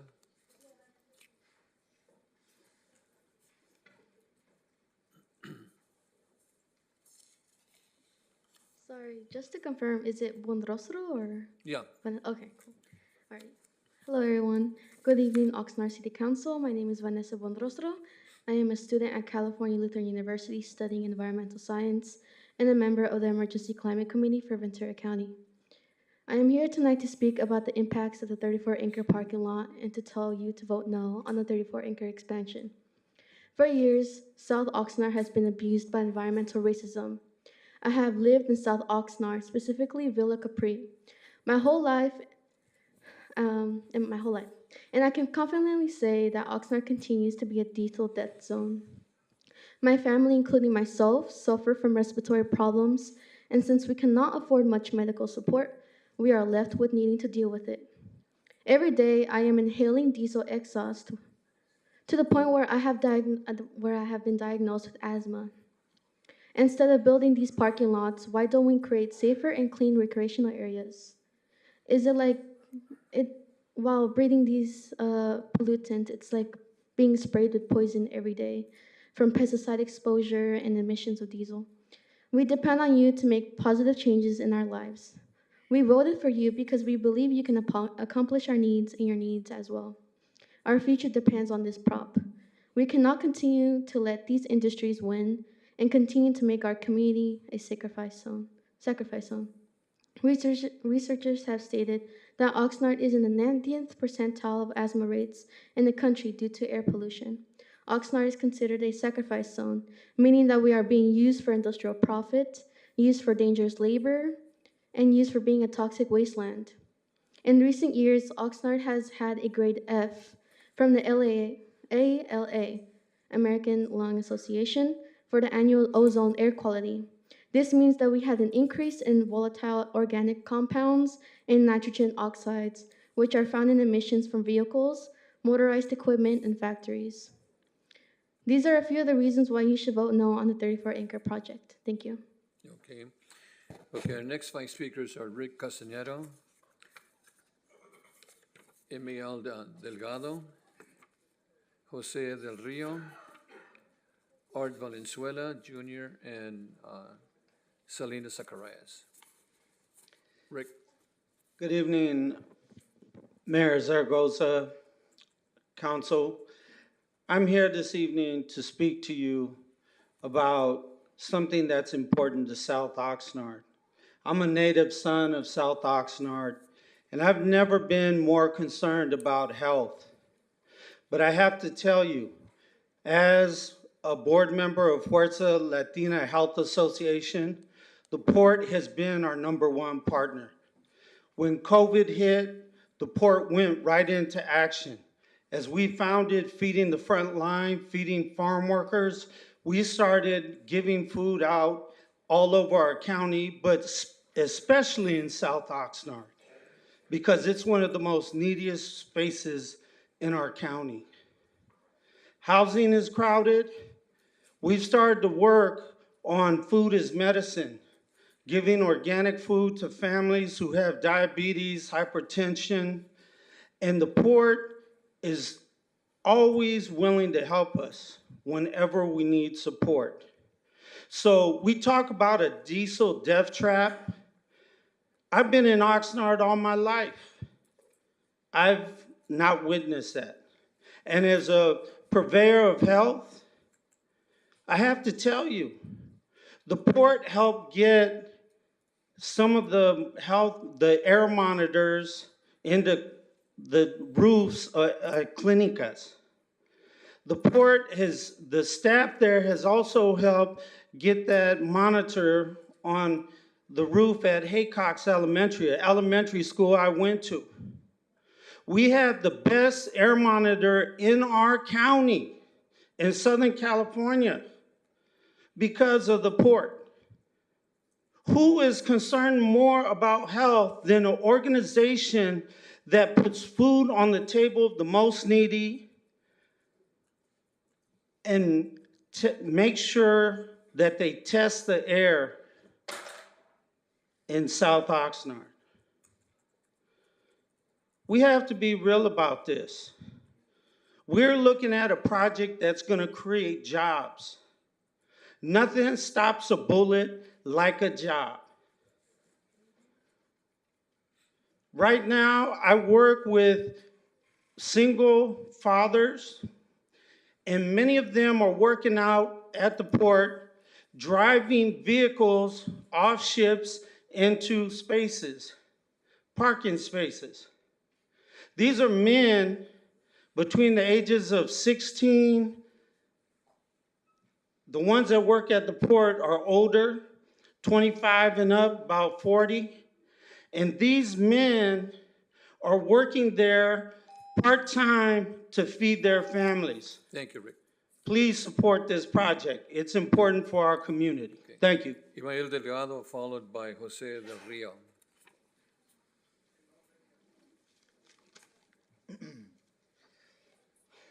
Good evening, City Council, Mayor.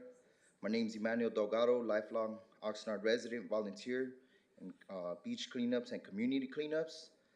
I stand here in solidarity with Calpuli, Huitzilini, Wansochi, the House and Council of the Hummingbird and the Flower, a family community-based indigenous cultural awareness Aztec dance group here in Oxnard in the whole 805, along with also with longtime family friend, community activist, classic car enthusiast, Chicano, Miguel Rodriguez of the Port of Hueneme, and with my union brothers and sisters from local 805 Gold Coast Carpenters.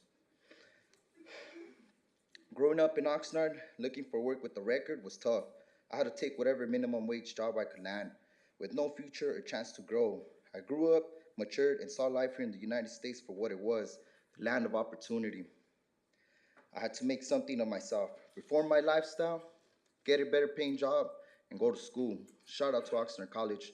With the strong desire to change my life and gain a better opportunity, after great trial and error, a union carpenter saw the potential that I have and sponsored me into the union and gave me the opportunity I had set out to find. Through Local 805, I was able to finally gain a single job with a 40-hour-plus work week, helping me stay focused and out of trouble, which has led to me keeping employment and graduating from the apprenticeship into a union-certified trained, skilled journeyman carpenter. I've now been in the union 6 years and out of trouble for about 10. Union jobs gave me the opportunity to learn a trade and gain a career while staying positive, productive, and motivated. Last meeting, someone mentioned that someone that opposed said this project will be a short-term gain, but I say otherwise. And I ask of you to think of the career opportunities that these jobs give to those that live in the community.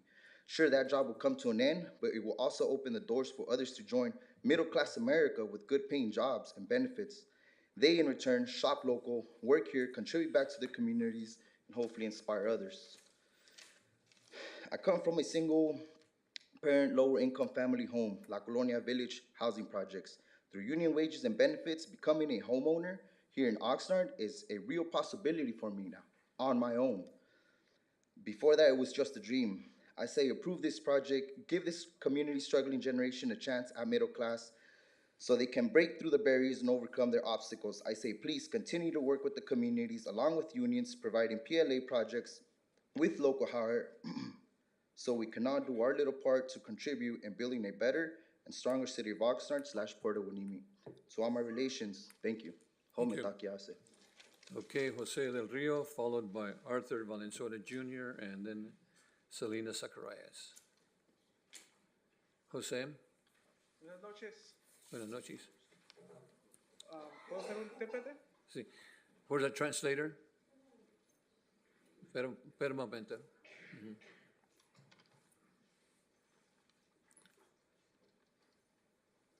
Where's the translator? There she is.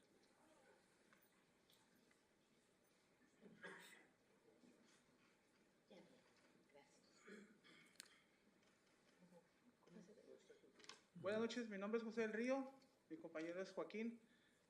No vamos a hablar mucho, pero pues mi nombre es José del Río, yo fui organizador de la fundación de la Unión de Campesinos aquí en Oxnard y trabajé en la campaña de vacunas y comida para ayudar al área de Southwinds, una área que ocupa mucha ayuda. Y el puerto ayudó Go ahead and translate. José del Río. My name is Jose Aguirre and Del Rio, and I'm here with my partner Joaquin, and I am a member of an organization. I was a member of an organization that help field workers, and I work alongside with the port, and we provided a lot of support for them. El soporte que les dimos, que les ayudamos al puerto fue en vacunas para el área de Southwinds, comidas, eventos, y estamos aquí apoyando al puerto y queremos que siga el proyecto del parqueadero. Muchas gracias y sí se puede.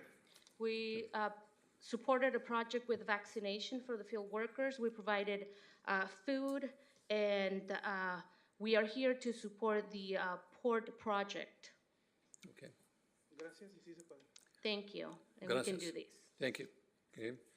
Our next speaker is Arthur Valenzuela Jr., followed by Selena Zacharias. Arthur Valenzuela Jr.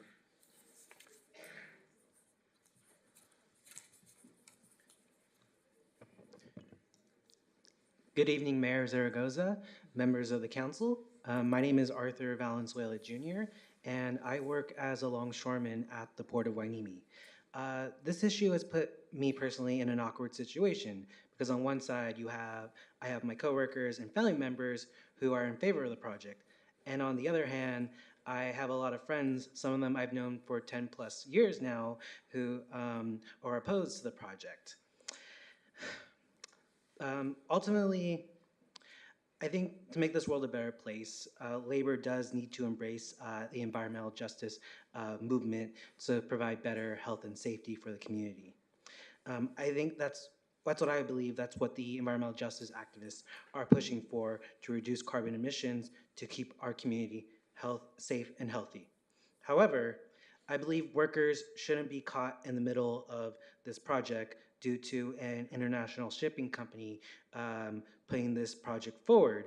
I don't think the workers should have to be caught in the middle of, I don't think the workers, both those in the building trades and the dock workers, should have to worry about having to provide for their families moving forward.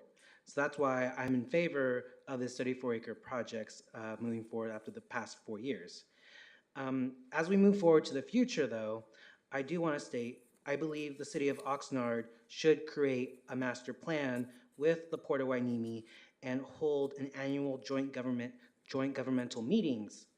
I know the port will continue to ask to expand moving the future into the city of Oxnard, and this master plan concept is a way that the city can have checks and balances with the port in reducing carbon emissions and pushing for electrification in the port if they want to continue more projects. I just ask that you do not continue, after this meeting tonight, please do not keep piecemealing each project, but call for a master long-term plan between the city of Oxnard and the Port of Hueneme. Thank you so much. Thank you. Selena Zacharias.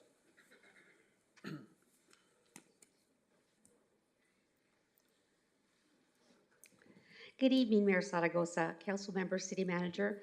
My name is Selena Zacarias, and I serve as the Secretary of the Board of the Oxnard Harbor District Port of Hueneme. But more important to you is I am a lifelong resident of the city of Oxnard, the place I absolutely call home, and the place where my family grew up, and we picked the fruit that the harbor is shipping out. I worked alongside my mother picking strawberries until I went off to college.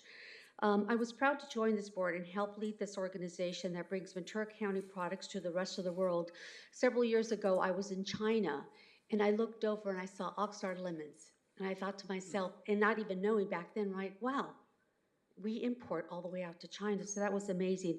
The port does this also by creating jobs and provides so many opportunities for young students and emerging professionals through an active program of port tours, collaborative projects, and the sharing of port facilities for unique and exciting educational and experiential programs right on port. Our responsibility as adults is to educate our students, and I'm a little disappointed that they left right now because I believe in the educational process, it's our responsibility to give them the entire picture, and it's our responsibility as adults is to make those decisions that will impact their life, keeping a vibrant and healthy community. I stand before you this evening to ask you to uphold the Planning Commission's approval of Project 34. With no wetlands on site or direct access to the coastline, combined with low-impact lighting, the area would be beautified with native species, and the bird species that migrate and nest in the area would be protected. As you have heard, a comprehensive EIR was prepared in compliance with CEQA, and every effort has been made to respond to the staff and our communities concerned expressed through the process. The port and city together made sure that the public was heard throughout the 5-year process.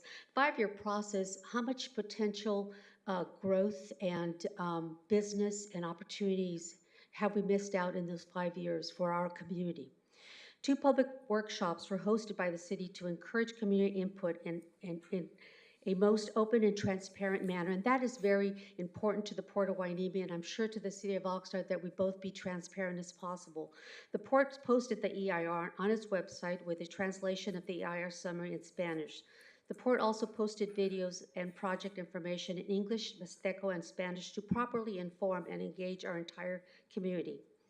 Further, the Planning Commission performed an admirable job in its review of the approximately 3,600-page environmental document, which includes the EIR and comprehensive technical studies. After a 5-hour, which I'm sure seemed like a 5-year process of public meeting with 50 public comments, the Planning Commission voted decisively to approve this project.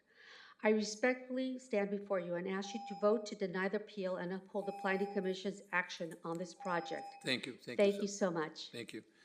Okay, Madam Clerk, my understanding is that we have 4 more virtual speakers. Mayor Zaragoza, that's correct. There's 4 more speakers virtually. Okay, let's go ahead and start then.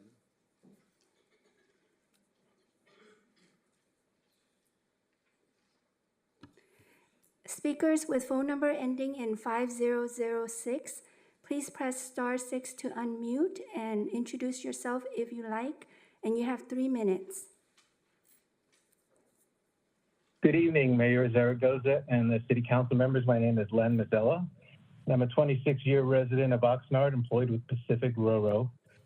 I'm speaking against this appeal and in support of the project. The project site is a horribly blighted area, collecting litter, debris, crime, and the unhoused for decades. And I think one of the earlier speakers hit the nail on the head. For over 40 years, there's been nothing done, and I've been here 26 years and nothing's been done. The single most important thing to prevent further detriment to the health of this community is to not do nothing. Let's do something with this project, clean up that area. The project will bring a long overdue improvement and security with jobs, resulting in an increase to the health and quality of life to the residents of that area, particularly Southwinds, and to the city at large. The port has one core objective, and that's to serve the community, improve its health and vitality. We as a company have been a partner with Glovis for more than a decade. This is a very credible company with a stellar track record, and they're an outstanding member of the community. I urge you to vote in denial of the appeal and in support of the project. Thank you. Thank you, Madam Clerk. Our second virtual speaker. Speakers with phone number ending in 3797, please press *6 to unmute and introduce yourself if you like, and you have 3 minutes. Hello? Can you guys hear me okay? Yes. Oh, okay. Hi, my name is Raul Lopez. I am a lifelong resident of Oxnard.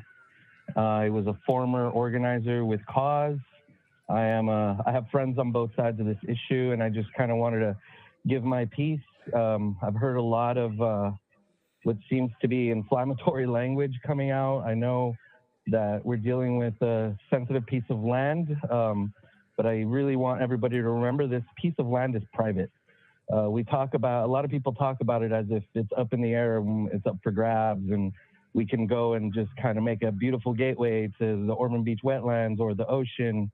Of all the years I've ever gone to the beach down in South Oxnard, where most of my family lives, I've never taken that way to the beach, never taken that way to Ormond Beach. all I know is that since I've had really trusted friends working at the port, not just as dock workers, but Miguel, Adam. I have friends from Cause. I have environmental friends from Surge. I have no horse in this race except Oxnard, and I just want everybody to know that if you just walk down the street, it looks terrible. It's always looked terrible, and of all the years that I was the lead organizer in Oxnard, I was never directed to go do anything on this piece of land. But now we're opposing it because we're assuming something else might happen. I think we give the port a chance. They've done a really good job with not only outreach and participation in the community. Something goes wrong, like I said before, I'll be the first one to stand around and say, all right, well, they did this wrong. Let's fight back and fix this. But from what I can see, they have the best of intentions, and I feel like even if they left the area empty afterwards, they still got a beautification fence, native plants, and it'll clean up that area. And if you've been down to that area, you know it's looked terrible for as long as I can remember. So I would just like to say approve Project 34, reject the appeal, and everybody have a good night, and let's work together in the future. Okay, Madam Clerk, our third virtual speaker. Caller with phone number ending in 9706, please press star 6 to unmute and introduce yourself if you like, and you have 3 minutes. Good evening, Mayor, council members, and council staff. My name is Trish. I am asking the city to approve the appeal. The reason why I'm asking the city to approve the appeal is because, one, there is no current council member to represent District 6, which falls into that area. So not having a council member to really speak up for the community that is impacted is vital, because without having an official voice to really speak up about these issues that people have brought up, I think it's very important to really think about how to go about this and the next step, because I think it's important to make a decision when there is someone filling that spot for District 6. Thank you. Thank you. I just want to share real quick that we all represent District 6, myself as a mayor and all the council members. I just want to share that. Thank you so much. Virtual speaker number 4. Caller with phone number ending in 7135, please press star 6 to unmute and introduce yourself if you like, and you have 3 minutes. Yes, hello? Yes, you have 3 minutes. Hi there. My name is Victor. I'm a local subcontractor. Since I can remember, the South has been neglected. I'm alumni for Hueneme High School, class of 07. Being that land is scarce right now, I would like to go ahead and see this project move forward. It may not bring the best paying jobs, but they're jobs. I started off on the low end as well. Hustled and bustled my life and got to where I am right now. Diesel, I hear a lot about diesel and the exhaust being toxic on that side of town. To all the people on the left, there are more toxic things than diesel. Just open your eyes a little bit. I see nothing but positivity for the South End. And again, I would like to see this project going forward. To all my union brothers present, get home safe, get some rest, and thank you very much. Thank you. Okay, our next speaker is Jose Garcia. I understand he's here in the audience. Jose Garcia. Honorable Mayor, Vice Chair, council members, thank you for giving me the opportunity to speak tonight. My name is Jose Garcia. I am a county resident all my life. I do not live in Oxnard, but I do come here a lot, and I work here a lot. I got a couple points that I just want to point out today. The port, they did this voluntary, that EIR. There's pure transparency with them. Ever since the last 10 or so years, we've partnered up with the port. It's been nothing but good. They bring the union to the community, to their events. And somebody said it, I don't remember who said it, but one job, don't turn it away. And with us, we take those people from lower end jobs because we know they're hard workers. They have hard work instilled in them. And we're the next stepping stone from those lower paid jobs. People find us. The union finds us. I'm a union organizer by trade right now. That's what I do, labor relations. I talk to people from this community all the time.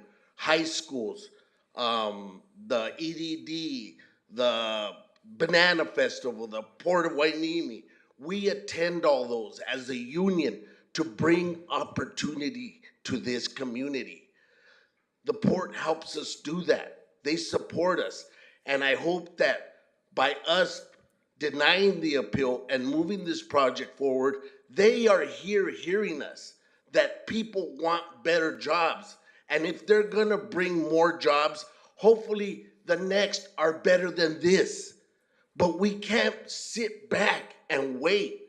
We can't be scared anymore. I'd rather be the front hood emblem of a car than the tailpipe of the car. And these people are driving the engine forward. I heard that we are the #4 port in the world, or wherever that, we're that #4 for being this small community. Wow, if we were #1. Port, listen to us. Let's move forward. Let's take our community, make us the forefront, not the tailpipe. When you see a Rolls Royce, it's that emblem that brings everybody forward, that everybody envies. What a better place than Ventura County to take the opportunity to help the rest of the country meet the goals that our president has in place right now. I urge you to please deny the appeal, move this project forward, and let's work together as a community. Thank you for your time. Thank you. Okay, Madam Clerk, do we have any additional speakers on this item? Either Mayor virtually Mayor Zaragoza, there's no additional speakers virtually or in person for this item. Okay, thank you, Madam Clerk. So if there's no other speakers, the appellant will now be given the opportunity to provide a rebuttal. The amount of time that was given to you to speak will equal 3 minutes. And 3 minutes, and then we can go from there. Go ahead and make your presentation.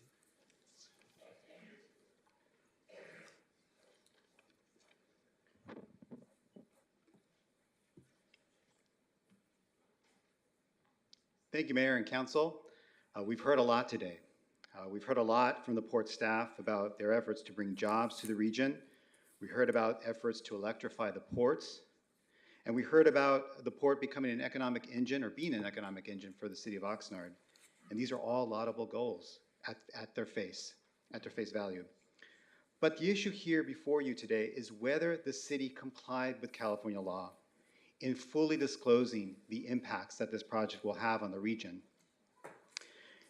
What you didn't hear from the applicant today was any mention of the 250-acre site.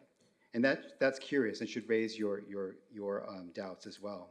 You heard from Port Director Dekas that this project is not connected to any other project, but this is belied by a mountain of evidence, documents from the port itself, showing that the 34-acre and the 250-acre site are part of a larger plan to expand off-port storage capacity. What you also didn't hear is any engagement with the evidence of multiple other projects either planned or in place that demand cumulative impact analysis to determine what impact these will have on the community. Why is this so important? Because there's a clear effort to hide the ball here. And CEQA at its core demands full disclosure and public engagement, and that's what we lack. The question you should be asking is, does this project description actually include the 250-acre site despite all the evidence showing that it was clearly being considered? Does the project description explain how this project is actually temporary when the project objectives are to consolidate existing sites and reduce off-site storage capacity, storage sites? You can be for jobs and still insist on full disclosure here. You can be for the economy of Oxnard and still demand meaningful public engagement. You can be for the port and still insist on robust environmental protection. There is too much at risk here. Air quality impacts, health risks from pollution, risk of losing biological and cultural resources, the lack of mitigation, and environmental justice impacts. I ask you, you saw some slides, and yes, they do include images of Los Angeles, but this is Oxnard, and your job is to protect the citizens of Oxnard from further pollution. I ask you to reject this project, reject a flawed EIR, demand further disclosure, demand further scrutiny of this project, and grant our appeal. Thank you. Thank you. Okay, so council members, any questions before we close the, any questions at this time? If not, then closing the public hearing. And council members, deliberation, I'm going to start off, who wants to share? Oh, Mayor Pro Tem.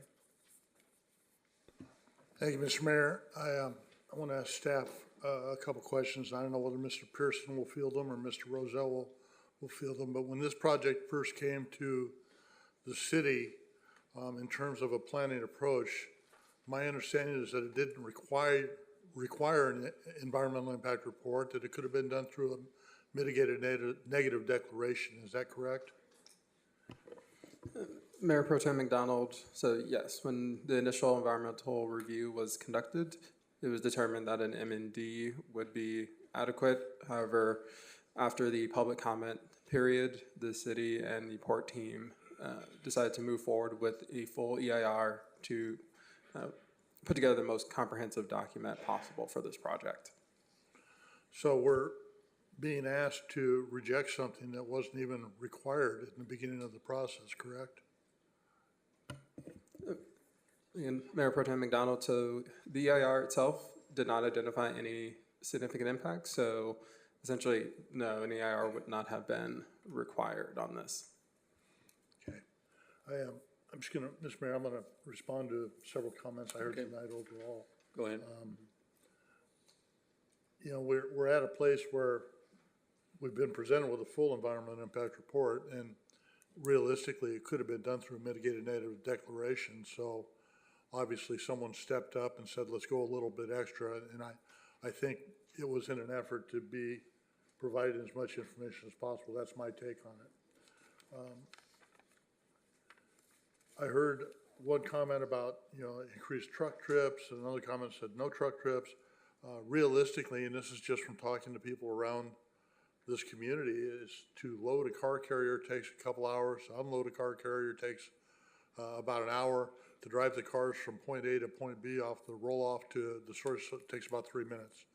So it takes, to me, it just seems, in terms of simplicity, you just hire a bunch of people to drive the cars there. It makes it that much more efficient. So I don't see any increase in truck trips. I've heard quite a few comments about there's a future goal with Globus and the port and 250 acres and you know, it almost conjures up the statement in my mind of assumes facts, not an evidence, because we don't know that that's where it's going to go. And if it does start to go there, the port has to come back and get more permits from the city of Oxnard. They can't just magically create this second development out there because they've got the first development. So there's a whole process to follow. And so, I mean, maybe that is their future goal. I don't know. I have all kinds of dreams. Some of them come to fruition, some of them don't. It's just a fact of life. So there may be discussion out there about doing this, but that's not germane to this discussion here. What's germane to this discussion is, do we grant the appeal or do we deny it? And I'm just not seeing at this point anything that would cause me to deny it. I think Planning Commission fully vetted the project in the way they should have. I think they followed the rules and regulations that were given to them to do that by legal counsel and planning staff. I think they deliberated in an appropriate manner. And by the way, I did not watch the Planning Commission meeting. I typically don't watch them. That's just me, because that's what we have Planning Commission for, to do that stuff.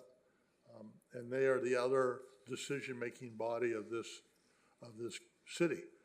We have a bunch of community advisory groups, CAGs, or citizen advisory groups, Parks and Rec Commission, and they advise to council. Planning Commission makes its own legislative decisions.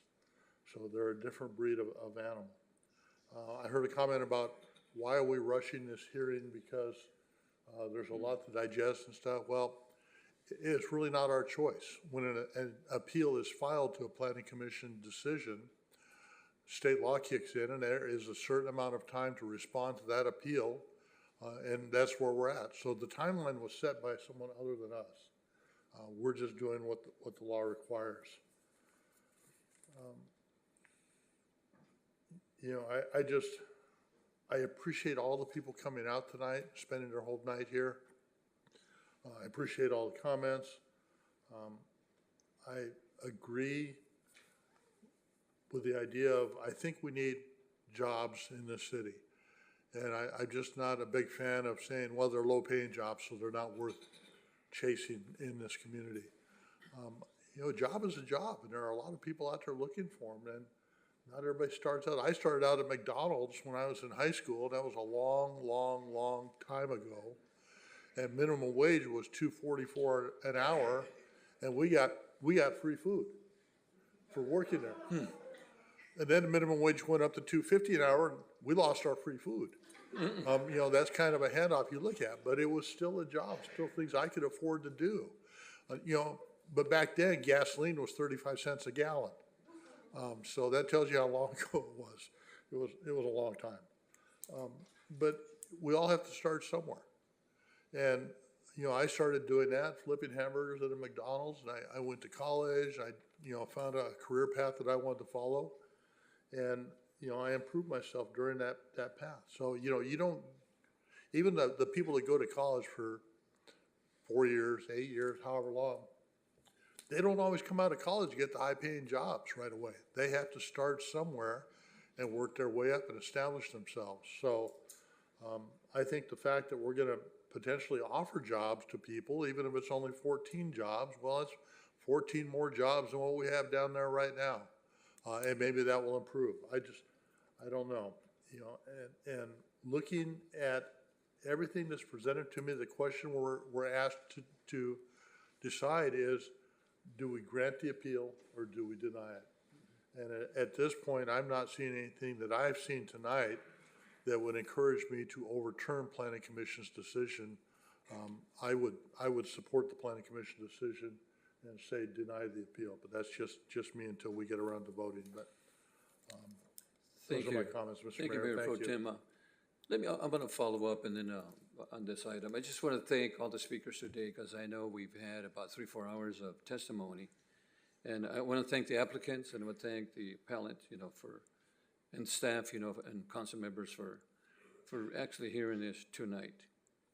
The appellant appealed the decision of the Planning Commission on 5 grounds.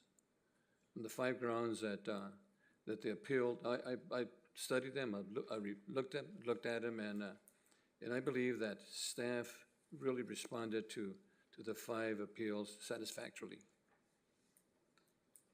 for the potential impacts on the final EIR. And I believe that they did an excellent job on that. I read it over and over again. In fact, there was maybe 2-3 times to make sure that I was really understanding it correctly. The Planning Commission, again, voted 4-1 on this item. They actually had 4 to 5 hours of testimony. Tonight, we had another 3-4 hours of testimony. And I just want to thank the Planning Commission for the work they did. And the appellants, I mean, I respect your appeals and the applicants, you know, for the work they've done. I also believe that the Harbor has done an excellent job for the community. They have excellent work and done excellent work for the community, and I believe that they're working on the green projects. You know, I belong to APCD, and one of the things that APCD has done is they actually thank the port for the good work that they're doing. So, and I personally see no grounds to really overturn the Planning Commission approval. In fact, I commend them for the work that they've done so far. So I really do not support the appeal. Councilmember Perrella. I want to thank everyone that came and spoke tonight. This is, first off, I'd like to say this. There's a lot of talk about veterans. And when you think about where we are in the city of Oxnard, and you think about what's going on in veterans, remember, tomorrow is December 7th. That used to mean a lot. And people get older and people die off. It's a big deal in this country. We're very fortunate that we can have a meeting like this where people can exchange ideas and we're not on the news somewhere. This is a big deal, and we don't all agree. And there's a great line, and I'm poaching it, and it's from a former president, John Adams, a long time ago. And I just want to say this, written in 1770. Facts are stubborn things, and whatever may be your wishes, our inclinations, or the dictates of our passions, they cannot alter the state of facts and evidence. The guy's name's John Adams. He wrote it before he was elected president, and he wrote this when he was defending the British soldiers from the Boston Massacre. He got them off. It was facts and evidence. The reason I bring it up, there are a lot of comments that I could make, but I think the two biggest comments that I have to ask in the way of a question is for my city attorney, Mr. Fisher. Have we complied with the laws of the state of California in the process that we have undertaken tonight? In reviewing the reports created by staff and preparing for this matter, I'm satisfied that the city has complied. Thank you very much. And ladies and gentlemen, that gets back to laws. They matter. And if we've complied, they matter. You can vote to change them. We have a lot of processes that we can be involved in. There are several things that I'd like to ask and just bring up, because I hear a lot of comments about illegal piecemealing. Now, I just asked my city attorney, we complied with the rules. So the quote, illegal piecemealing, apparently that's not happened. There's a lot of claims, but facts and evidence matter. There was a comment made by my fellow council members, jobs. And there was a comment by one young man, nothing stops a bullet like a job. Well, what does that mean? You can take yourself out of a bad situation when you got some money in your pocket, and that's a job. Nobody starts at the top. Nobody. There could be comments that would be, say, something to the effect, you know, the property's been in this state of conditions for decades, and I agree. I've been here since 1958. Is this better than nothing? No, I don't think it's better than nothing, but I also know that it's temporary. I plan to support this based on 5 years. I do not plan to go past 5 years. The reason being, there is no telling what is going to happen. But to leave this in the state that it is for the decades to come, there are a lot of things that could transpire. I serve on this council, and there was a question, an excellent question by a lady. I think it was a lady. Nobody's here from District 6. The mayor was 100% right. We represent the city of Oxnard. We're elected by districts, but we represent the city of Oxnard. They have a voice up here. I want to thank the Planning Commission for all the work they did. There were 2 abstentions on that Planning Commission. They have the reasons that they do that. But there was also an extra condition approved, and I think that was very smart. And before we get done, and I'm done with my comments, I'd like to have the planning director address the extra condition that was put on and the rationale behind it. The issue of, you know, the Audubon Society, the electric vehicles, the jobs per acre. There's a lot of things that were said, but facts and evidence, and I've asked my city attorney, one of two people that I have a responsibility, 1/7 of the responsibility to hire. And he said, we have followed the law. My development directors have done, in my opinion, a good job. And they put it out, they put everything on the table. There is one comment by a member of the public that I take offense to, that the city has eliminated funding for the arts. That individual knows good and well that's not a fact. The one other question that I'd like to have addressed by the development staff, there were questions about there was not enough translation offered. Can we have somebody from the development services address the issue of just how much translation was allowed through this process? And then what the extra condition put on by the Planning Commission? And Mayor, those are my comments, but I'd like to hear those answers. Mayor, before we get to those, that back and forth with staff, we are approaching 10 o'clock and your procedures require a motion to continue this meeting past 10 o'clock. Do we need a motion? I'd make that motion. Make a motion about Councilman Perrello? Yes. Second to continue after 10 o'clock. Roll call? And I'd request that from now on, we all vote with the electronic thing, unless it's not working. Gabe's He could, you know, he could go up like that. roll but- call? Councilmember Tehran, Yes. Councilmember Basua, Yes. Mayor Zaragoza, Yes. Mayor Pro Tem McDonald, Yes. Councilmember Madrigal, Yes. Councilmember Perrello. Yes. Thank you. Motion passes 6-0. Go ahead, Councilman Perrello. Thank you. And the reason that I asked about this is because one of the things that the city council has done to make the city of Oxnard better is at adding something like this. So nobody can sit here and watch, well, how did Bert vote? And then figure out sandbag it. I want the same process to take place at the Planning Commission, because it's been identified. That's a governmental agency. Those people do a tremendous amount of work, and they deserve the same respect in using this when they do their voting. But I'd like the questions answered, and thank you. That's my questions. Thank you. So, Councilman Perrello, to start with your first question regarding the additional condition. So, during the Planning Commission deliberations, one of the commissioners did request the addition of a condition that would require a $1.5 million bond, which would be used to ensure that the site was returned back to its existing conditions once the port use had expired. So after the 5-year term, that bond would be used to ensure that the site, again, would be returned to its existing conditions with the exception of the improvements that would be provided, which would be the drainage improvements, the landscaping, as well as the fencing that would be around the perimeter to help secure the site. So that $1.5 million bond would be a requirement of this project prior to the operations of the vehicle storage site.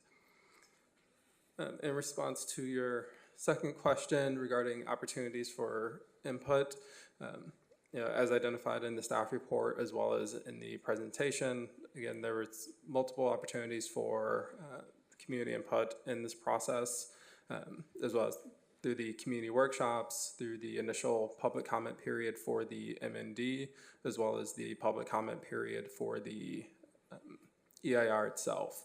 And then in addition to that, at our Planning Commission meeting, we did offer translation services at the Planning Commission meeting, which again is not something that we typically do. However, we did do that in this case, acknowledging that the project was in the South Oxnard area. So again, there was multiple opportunities for that input. Thank you very much, Mr. Pearson. Those are my questions. Thank you. Mr. Mayor, just a Go quick ahead. comment. Mayor Pro Tem. My understanding is under the emergency ordinance in place by the governor, that when one member comes to the meeting virtually, that it requires a voice vote on all matters. We'll do a voice vote, yeah, okay. Thank you. Councilor Basua? Thank you, Mayor. I want to go ahead and thank everybody here today, lots of speakers. And I've heard all your comments, and I've heard from speakers that have mentioned that they have benefited so much from the port by job creation, and also heard about all the benefits that the port has given to the county over the years, from food drives to money donations. I have also heard how this site is an eyesore for South Oxnard. I would be lying to all of you if I say it isn't. It certainly is. We heard today from Carolina Gallardo, who said that she was engaged as of 2019 with the South Wings community and the port. I believe that any business in any community has a responsibility to its neighbors. And the port has shown that they are responsive to the community. But it's only been since 2019 that they've been engaged with South Wings. The port has been in existence for over 80 years. Where have we been? Not in South Oxnard. I am a member of South Oxnard. We have not been engaged in South Oxnard. I expect more from the port. I want more from the port. This is a community that is affected on a daily basis. I have a different perspective than my council members. I travel Wainimi Road anywhere between 20 to 30, 40 times a week. That's my way to work every day. That's my way home every day. That is my way in and out my job site. I've been affected by the big rigs driving very fast. I've been stuck behind a lot of vehicles coming from the port down Wainimi Road. I've seen at least once a day carts pulled over because they ran out of gas. You know, you guys have a really sophisticated system, and I commend you on that. I just don't believe you guys have been really good neighbors to the South Wings community or the community that you impact the most. I would like to see more from the port. I commend you for everything you've done. You're great. I am not against economic development. I'm not against job creation. I am not against the port. I am against taking advantage of underprivileged communities. That is what I'm against. And I'm not sure I can support this project because I don't believe that the port has been good neighbors. I want to see more. I understand they are doing everything they can, but we can do better. You know, handing out food to South Wings is not good enough for me. It's just not good enough for me. I drive by that area every single day. I have never seen anybody out there from the port saying, hey, let's help clean this up. I would like to see more. Those are my comments, Mayor. Thank you. Councilman Madrigal. Thank you very much. Thank you, everyone who came out this evening. I know, especially right now during the winter months, it gets dark earlier, so I commend everyone for staying this long and spending your evening with this very important decision that is going to be made by the six of us. Coming into this, you know, I was always hesitant, and I have been for actually years. I know way back since 2019. I remember meeting with the port back in 2018, meeting with Cause in 2018 over this issue. I did know that, you know, this was going to be a, you know, a big issue when the time came. Because of COVID and other logistics to it, you know, that day happened to be 4 years later. I expected this probably 2 years ago, or to that extent. I know that, you know, this was a long meeting for the Planning Commission. This was, you know, not as long of a meeting here this evening. I was, going back and forth with this, and I promised myself to come in this evening, with an open mind to this whole conversation, see where this was going to lead this evening. I was very, tried my best to kind of see this thing play out and, kind of remain neutral, see where this was going to go. Going through it, and, I know the complexity of this, not just from the actual aspect of this, from what we're meant to vote on, meaning the EIR, our quote-unquote council procedure, and seeing it also from an everyday perspective of, just basic lives for residents of the city of Oxnard.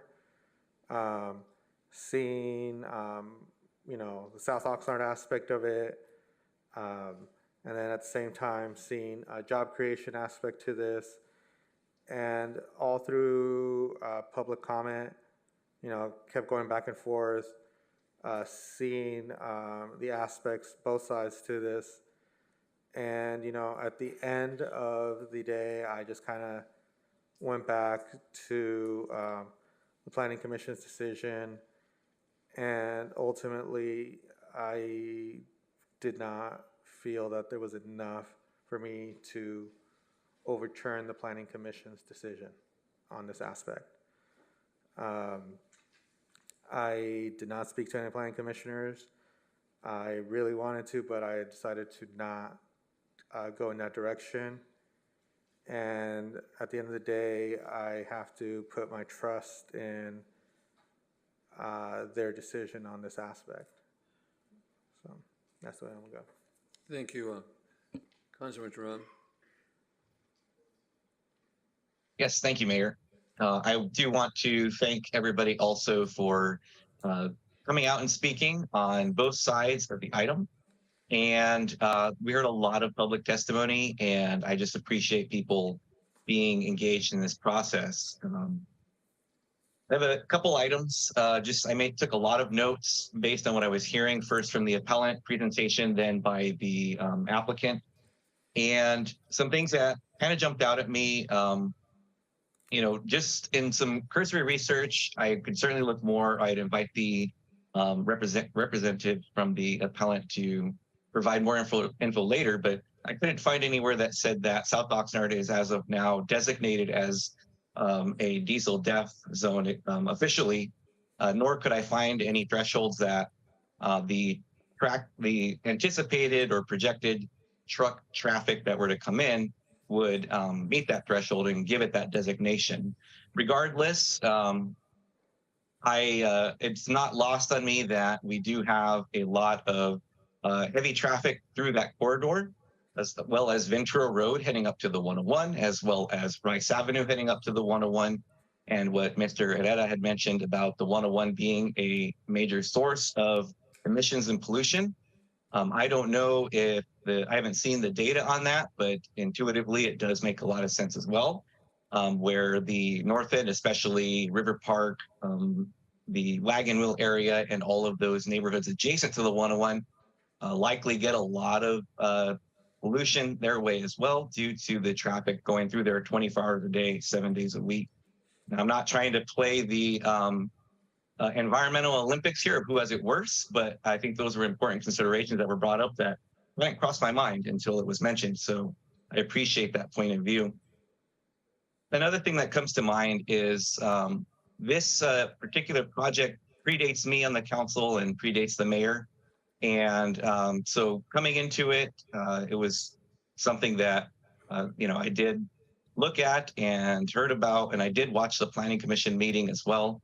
But as time has gone on and I tried to really hear what the purpose and the scope of the project was and what the opposition was concerned about, something that came to mind to me was that if and when this comes to the Planning Commission and if it were appealed and came to council, most important to me as an individual council member is that if this were approved, it would be incumbent on the port to, if they say they're going to leave it in the condition that it was in when they found it, or in this case, maybe a little bit better with some of the improvements they will be leaving behind, I would absolutely hold them to that.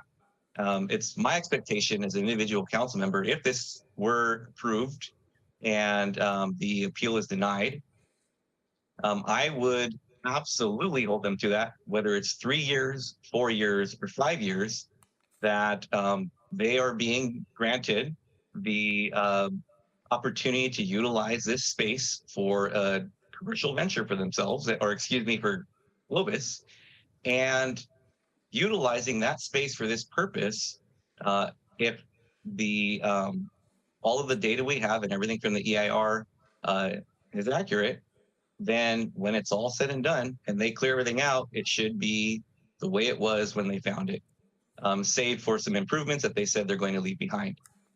That being said, I will stop short of asking that this be a condition, but I will, I do want to point out that there is a statement that there will be mostly electric vehicles that will be stored in this space if this were approved.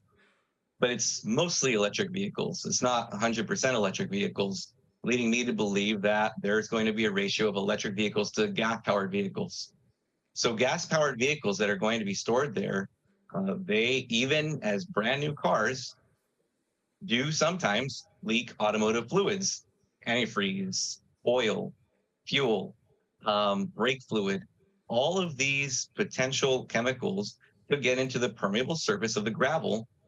I would like assurance from the port that if this were approved, they have protocol in place and they have monitoring that's happening to ensure that if any automotive fluids and when automotive fluids are exposed onto that ground, that it's mitigated and it's cleaned up so that in the future, when that site is vacated by their use, there will be none of that left, and maybe even we get soil testing to confirm that. So I would like to have at least that assurance. Again, I'm stopping short of making that a condition. That's just something that I'd feel a lot more comfortable about if this is going to be an allowable use for that property. That being said, it's not lost on me also that the property, as many South Oxnard residents have mentioned, has sat as it sits today for the last few decades. And I believe that this is certainly an opportunity to utilize it in a way that the private property owner and Globus and the port find will be suitable to the owner, suitable to the person using it, or to the entities using it, but also based on what I've seen so far, I don't believe, just based on the EIR, that there's going to be negative impacts to the degree that may be perceived by the appellants.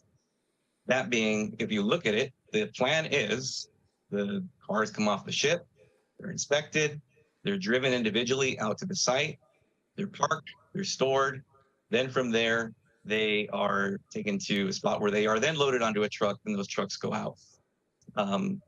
Those trucks, whether that lot is there or not, will be driving through here regardless. And so I just hope that this promise of going to electric fleets and electric trucks is continue to be pursued moving forward, because that, again, whether we approve this or not, those trucks still are going to be polluting our streets and our environment. And that's not to the fault of the port, but it's just the nature of our transportation industry. So I'm hoping that we have that assurance that that is going to continue to be pursued, so we have low and eventually no emissions vehicles doing this work. And then lastly, when we look at, it was mentioned the 250 acre site, and I think Mayor Pro Tem hit the nail on the head, that these are independent of each other. One doesn't lead to the other automatically. It doesn't even help the other case, as I understand it. And regardless of whether they want to do that 250-acre site or not, that's not in front of us tonight. This is what's in front of us. And this is not part of that because these are distinct and unique projects. It doesn't fall under piecemealing, as I understand it from what's been said tonight and the city attorney. And I did make a note that it was mentioned in the rebuttal that the port conveniently didn't mention the 250-acre site. But in my notes, I wrote down that they had mentioned it. There was a slide, I think, just for it.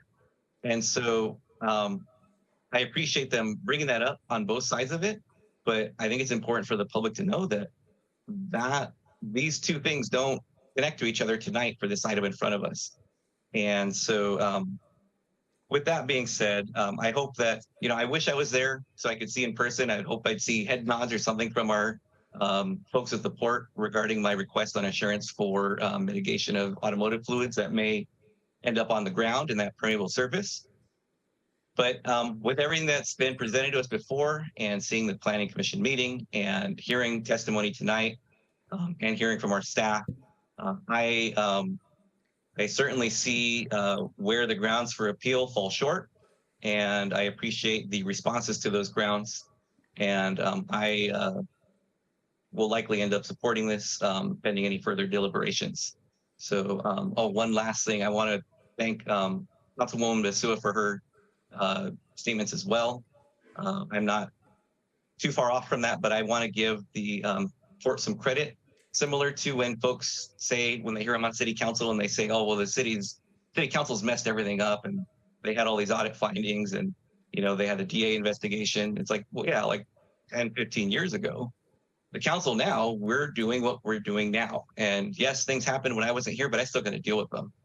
And so likewise, if the port has not had a positive history of interacting or engaging with South Oxnard, I'm hoping that their actions since 2019, if not sooner, show that they are being intentional about doing that now, similar to how this council is doing things differently now as well. And those are my comments. Thank you, Mayor. Thank you so much for deliberation and your thoughts, Mayor Pro Tem. Well, thank you, Mayor, and I appreciate Councilmember Tron's comments about any deposit of stuff that shouldn't be there. And I think there are enough safeguards built into the system that when the land is used again, that will occur automatically. So I would like to move staff's recommendation. There's motion to, okay. Second. We got a first by Mayor Pro Tem, second by Councilor Perrello. Roll call. Councilmember Turan, Yes. Councilmember Basua, No. Mayor Zaragoza, Yes.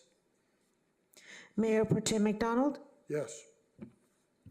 Councilmember Madrigal, Yes. Councilmember Perrello. Yes. Thank you. Motion passes 5-1. Thank you so much for being here today and happy holidays. Thank you. We're adjourned. Till Thank tomorrow. you.